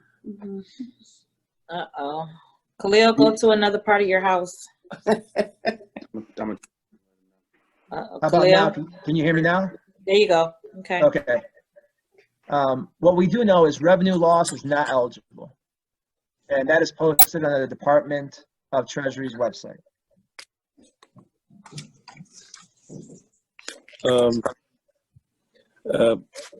Madam Chair, one more comment or question, Khalil. Now, we know that the taxable value, we just approved it, we just voted on it for the 2020 to collect the property taxes. It's already been set. But I can anticipate, even though the real estate market, in my opinion, I still believe it's not going to go down this year. But we might face some challenges in terms of people making their property taxes on time come That's September. That might be a burden. And we talked about that yesterday in a meeting with Congresswoman Debbie Dingell. It's going to take a collective effort on all levels of government to figure out how we're going to do that, and we cannot wait for the last minute. You know, let's say some people in Dearborn or Allen Park or Detroit cannot afford to pay their property taxes. You know, what's going to happen? I think, you know, to that point, you know, as running the economic development department for the largest county in the state, we have not seen a ton of activity. And what we have seen is unemployment go up dramatically. And so I don't know what that's going to do to the housing market. But even if, your optimism is correct and people are in some areas of the county, buying new houses, I can tell you in other areas of the county for sure, we are going to have difficulty with collections. And the treasurer decided this year, and the state had an executive order that there were no foreclosures this year. And as I said earlier, the number of people we had last year on payment plans, was very, very high. And now we have new legislation, more legislation than I can ever remember us having, to put people either on new payment plans or to forgive portions of outstanding taxes. So, despite what might happen, if all your optimism is correct, it's still probably going to hurt our revenues. Yep. Okay, Commissioner Anderson, then Commissioner Dodd. Thank you. Thank you, Madam Chair. Khalil, I'm wondering if we can get some updated information as to what the administration is doing with personnel, supervisory personnel, those that are within the administration and other positions, what the plan is there, as well as what positions are likely to be, and how it's expected to affect operations. I thought I had seen somewhere there was only about a 0.5, I believe it was a 0.5 revenue saving or expense savings for if they were to be the 25%. Did you say you had a number on that at this point? I think the 0.5% savings is for one of the union contracts that we have right now over this 90-day period, only for the list of names that we have, not up to 25%. And I can't remember which one of these unions that applies to. But I think your staff had asked, approximately what the cost savings would be for these three unions. And I want to make this very, very clear, right? The MOAs say up to 25%. We don't have up to 25% right now. We have a list of non-essential employees, and we have a list of volunteers, and we are working through those lists. And based on the list that we have some projected cost savings. That's not the 25%. That's not all we will do. And so the number will be fluid, right? As it relates to the county executive, can you repeat your question one more time about the advisory or the supervisory folks? Positions, I believe in the time that I've been there, I've seen it seems like a pretty sizable increase within the administration in those positions as to how they're going to be affected. So as of Friday, tomorrow, 10 county executive appointees will also be placed on furlough. And will we receive some type of report on that overall plan? Absolutely. I mean, we're going to have to present a budget to you with the overall plan all the way around. So yes. Okay. And Madam Chair, I just wanted to mention there was a gentleman that was concerned about what we're looking at versus what he understands the plan, or I believe even what they were presented with. And he didn't speak on that at the Ways and Means. I think he mentioned that, and we've been receiving some messages online. So I'm sure you'll make an opportunity, provide an opportunity for them to say, what their issues are at this arrangement. But I just asked that. I don't know if you knew that there was a gentleman that mentioned that in Ways and Means. That's all.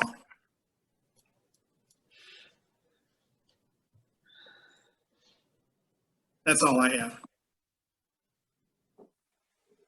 Thank you. Commissioner Dobb? Thank you, Madam Chair, for allowing me one more question.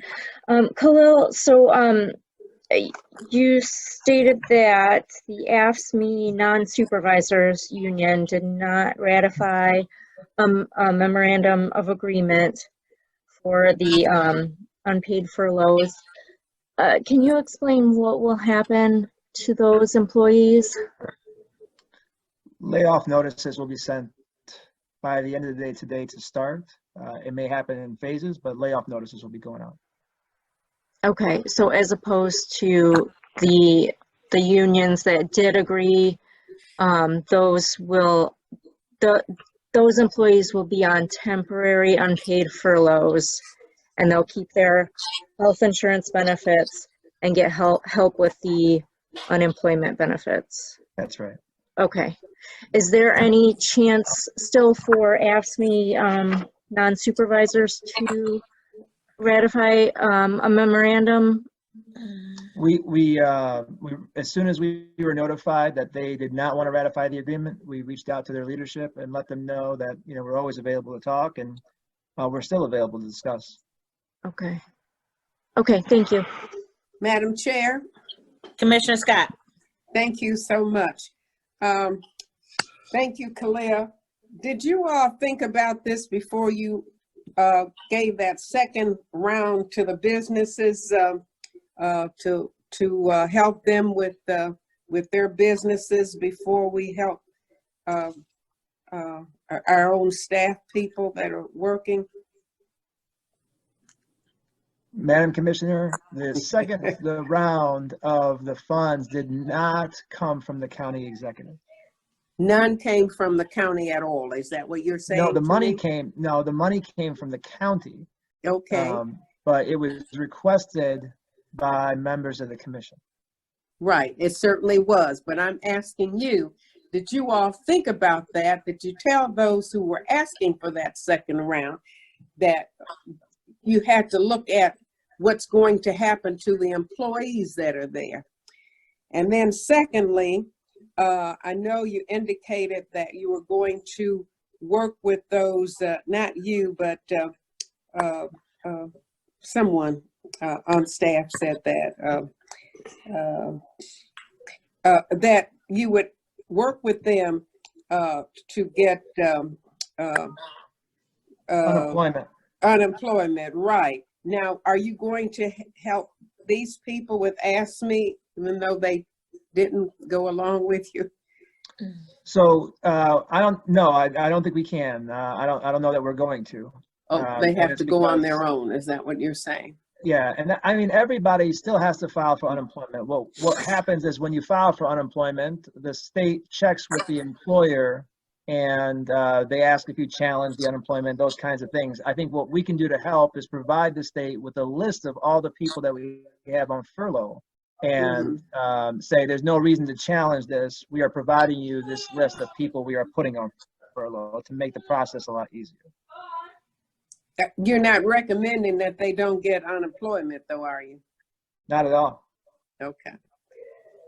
Okay, now answer my first question. Can you? I'm no, sorry. you put it on the commissioners. Okay. All right. Okay. All right. That meeting that I wasn't in on. Okay.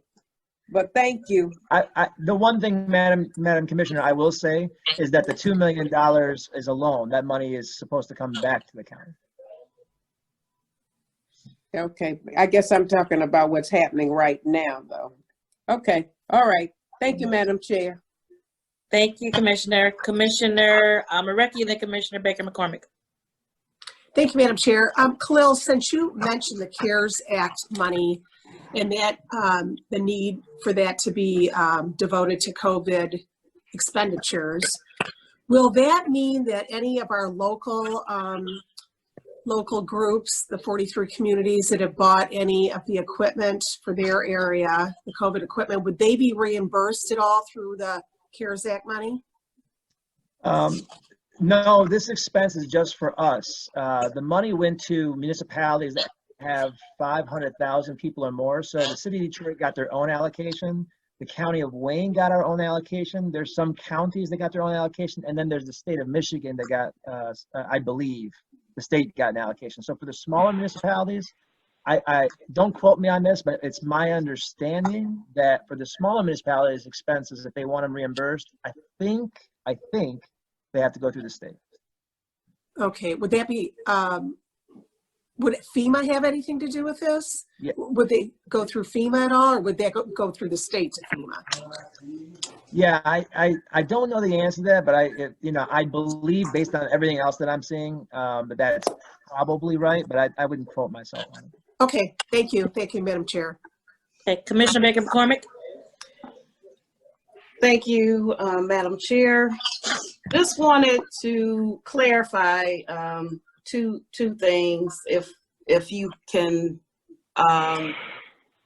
answer, I guess, more decisively, the estimated amount of savings from the 25%.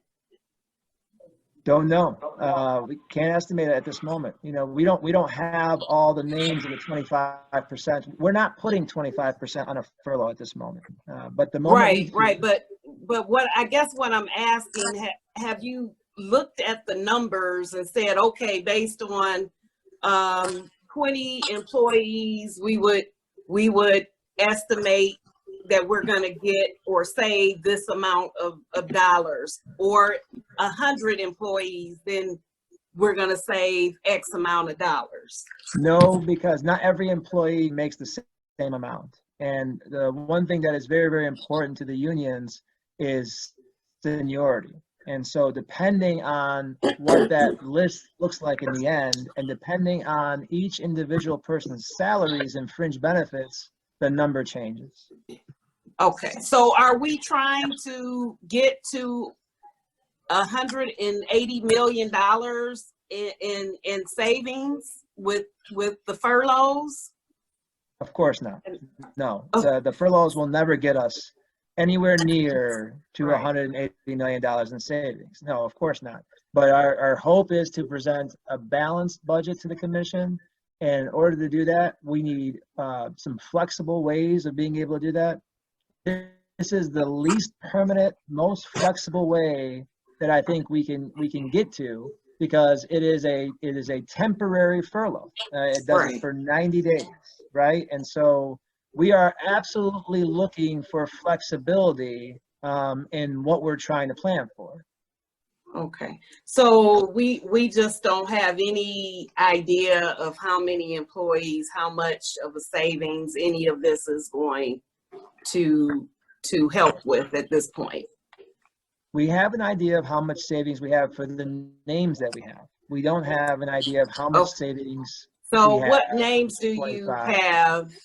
What names do you have, or how many names do you have, and what's the savings so far on the names that you have? Stick with me 1 second.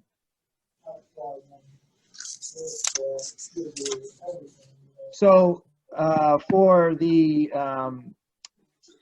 furloughs, it looks like we have, let me see, approximately 92 names with a savings of over the next 90 days of 1.6 million.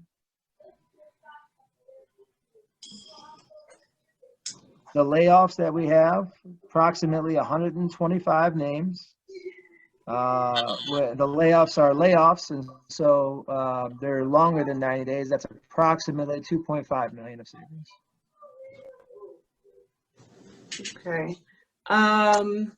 And do you anticipate that after, and I know you can't see what's going to happen in the future, but based on these numbers and possibly getting to the 25%, do you think that that will be an end to any furloughs or layoffs once we get to the 25%?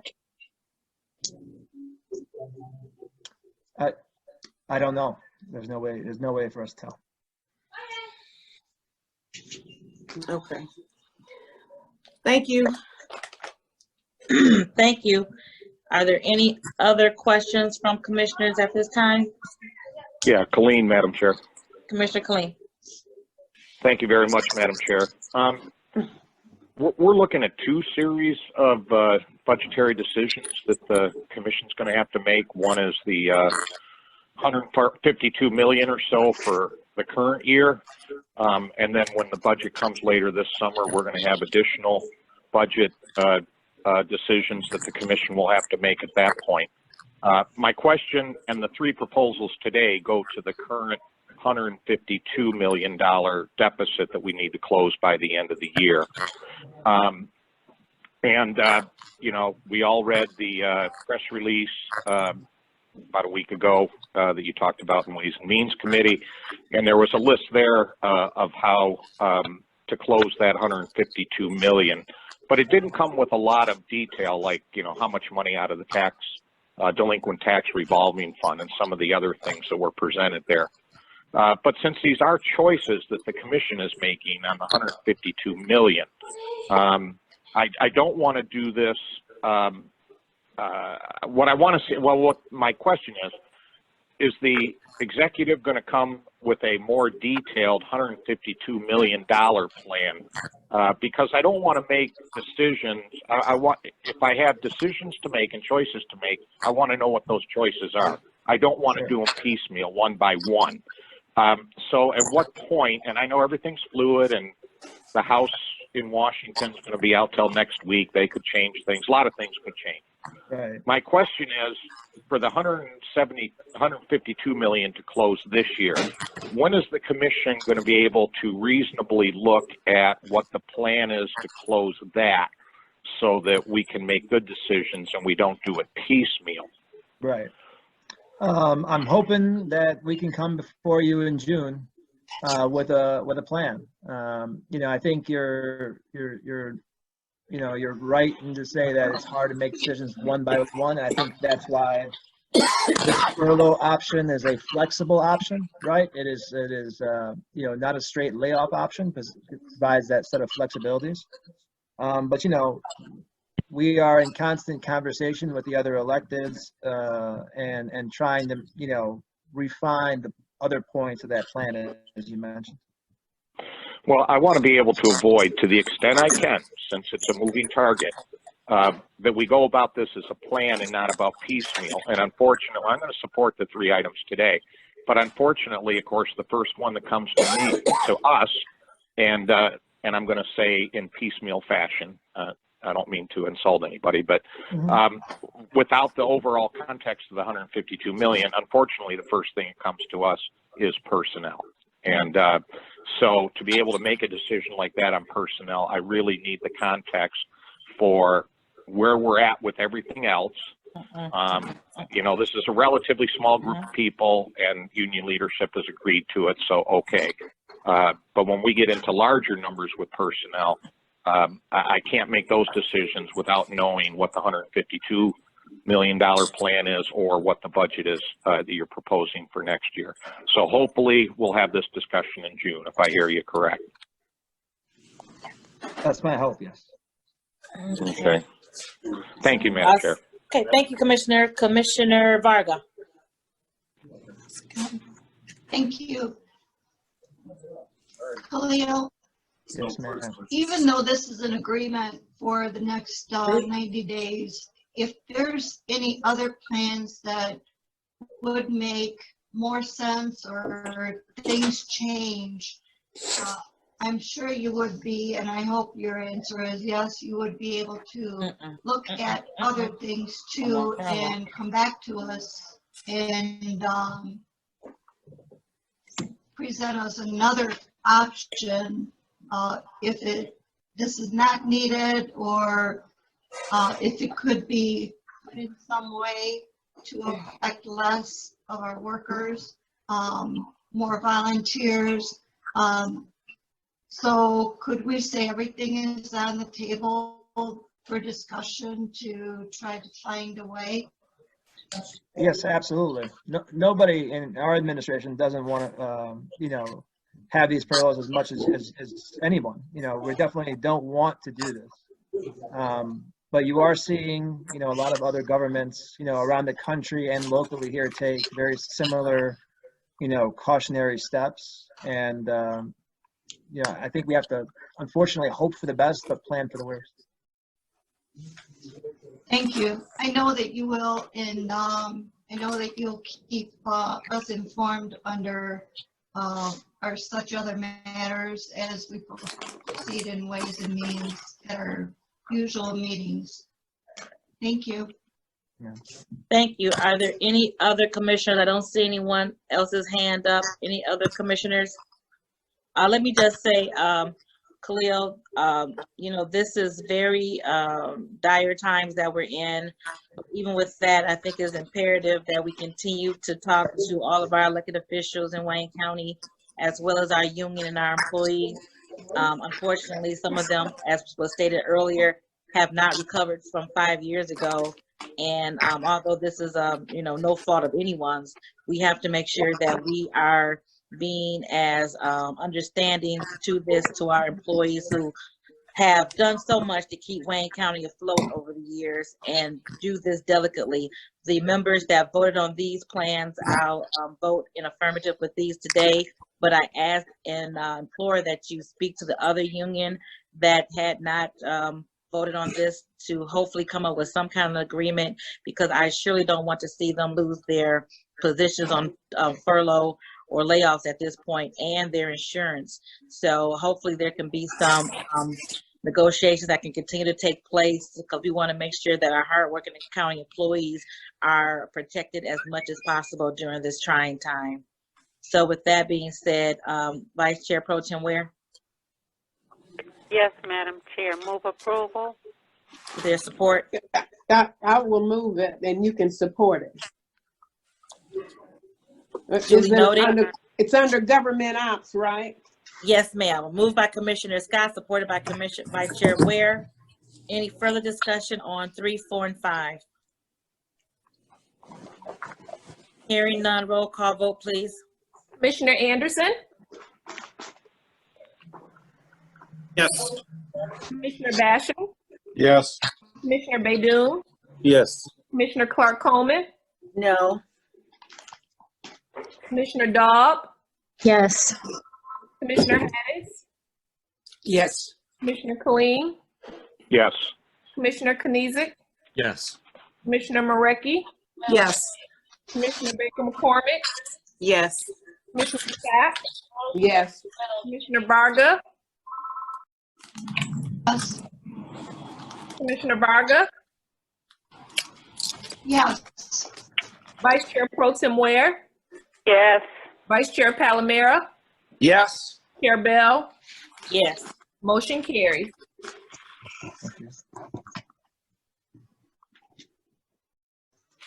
All right, next item, please. We will return to the agenda. We're on page 5, testimonial resolutions and certificates of appreciation. There are none listed. We are moving to a memorial. There is one name listed by Commissioner Daub. And I have 3. Martha Scott. Okay, Commissioner Dobb, any words for Kathleen Saylor? Thank you, Madam Chair. Kathleen was someone that you would call a difference maker in Canton Township, and she was very active in the community, very active in our Downtown Development Authority, and she recently passed away. She will be very missed by our community. Thank you. Commissioner Scott, you had names to add? I do. I have 3. First is Charles White.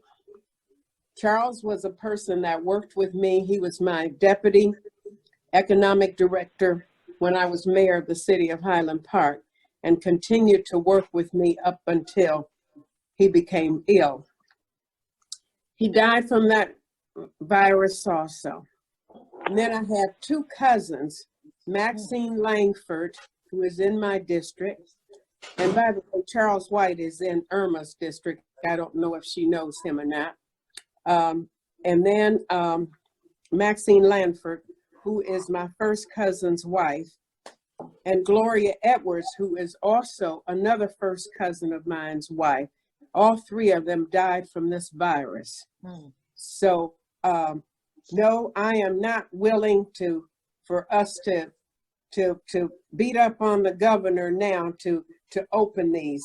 What we need is more of what she is asking the federal government for, because we are losing too many. I've lost a couple more family members out of state. And so this is really disheartening to me. So I would like to add these 3 names, please. Thank you, Commissioner. So sorry for your loss.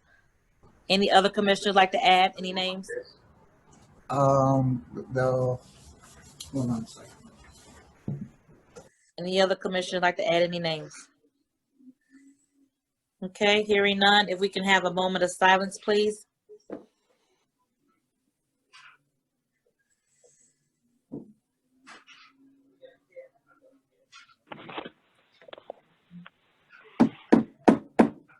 Thank you all so much.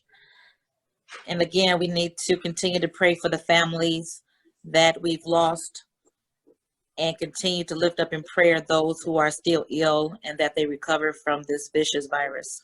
Yes. Next item, please. Reconsiderations. There aren't any. Next item. Remarks by members.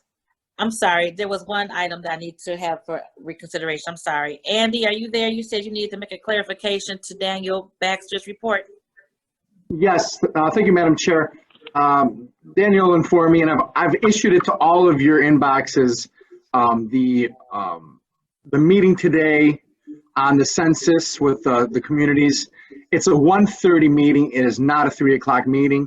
It was stated by Daniel in error that it was a 3 o'clock, but it's actually today at 1 o'clock. And you all have access to the Zoom meeting, the login, and everything in your inboxes. Thank you. Noted for all of the communities who want to participate in that meeting. 1 or 1:30, Andy? 1:30. 1:30, okay. Thank you. All right. Now, remarks by members. Any members wishing to make remarks that at this time? Yes. Okay, Commissioner Baker McCormick. Thank you, Madam Chair. I just wanted to say that I support the governor and all of the work that she's doing to protect us and to keep us safe. My district in Northwest Detroit has been hit the hardest by the coronavirus, and to open up businesses and to have people out and about in my neighborhood would only cause the virus to spread. And so I appreciate what the governor is doing. And she has made a plan to reopen our county and the state. And from what I know, it's May 15th. And again, I think that she's doing a good job, and she's on point because she has to consider all communities, not just a few communities that may not be affected by it. Thank you. Thank you. Commissioner Palomero, Vice Chair Palomero. Thank you, Madam Chair. As we wrap up here, I believe this will conclude the longest commission meeting in the history of Wayne County. 16 days with a rather long break in the middle at call of the recess of the chair. But I'm just glad, in all seriousness, I'm glad that we're able to meet in this form and fashion.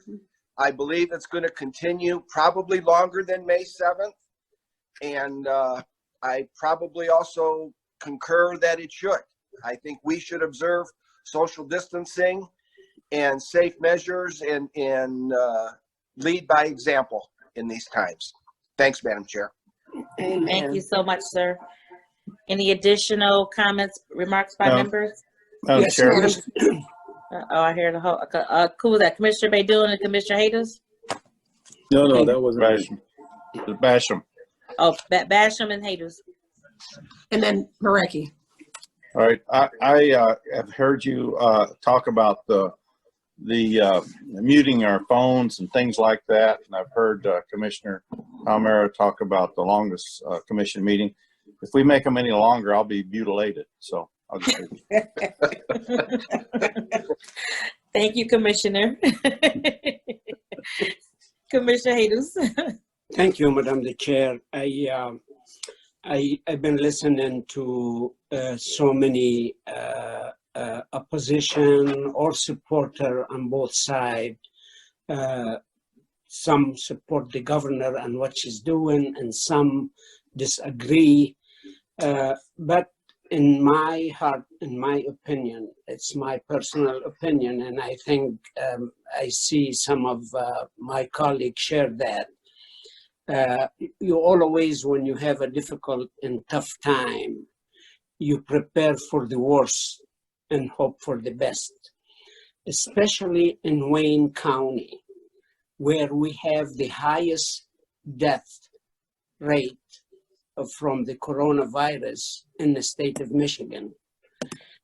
We have to be very careful and take a strong measure to save life. You know, spending money, losing money, making money, we all could cover that. But when you lose a life, it's something you can't recover. It's a pain the family and the friend live with for a long time. So that's why I don't know how anybody could complain from the measure the governor taken to protect life at this time, whatever it's excessive or not. It's not the issue. The issue, are we saving life? But we have some areas, especially in Wayne County, we still losing some lives. I hope everybody consider that and try to base their support or disagreement based on saving life. Thank you, Madam the Chair. Thank you, Commissioner. Any additional comments and remarks by members? Madam Chair, this is Terry. Commissioner Marecki. Thank you. I would just like to say something. When I was talking about the governor, I think some of you misunderstood. I am not advocating that everybody goes out of the house tomorrow, takes off their masks, and starts living like we normally do. That is not going to happen. I would never advocate that. And I certainly had no problem with the stay-at-home order. I was just talking about the future of our economy and making plans to safely open up. There's parts of Michigan that have had hardly any COVID up north, where I see that maybe something could start opening up there. So I just always like to look into the future and make a plan, but I certainly, with some of the comments I just heard, would never advocate we're living life normal today and she should open everything. I just always like to look in the future and see, especially with the devastation this is causing our economy. So I just wanted to make that clear because I think some of you may have interpreted what I said. Thank you. Thank you, Commissioner. Any additional remarks by members? Additional remarks by members? Okay, just as an FYI, I anticipate us returning to commission chambers in June. Right now, we're taking measures to make sure that once we enter the building that there are safety precaution measures being made to enter safely. So Janelle Allen has been working on protocols for the entire county to enter our buildings safely. But I suspect we will continue to meet in this platform for the rest of the month of May, which starts tomorrow, and then get back into the building in June. So it's fluid, of course, but that's my anticipation right now. Any other questions, concerns by commissioners? Hearing none, I'll entertain a motion to adjourn. So moved, Commissioner Scott. Thank you. All right, meeting adjourned. Thank you. Thank you. Thank you, thank you, thank you. Thank you.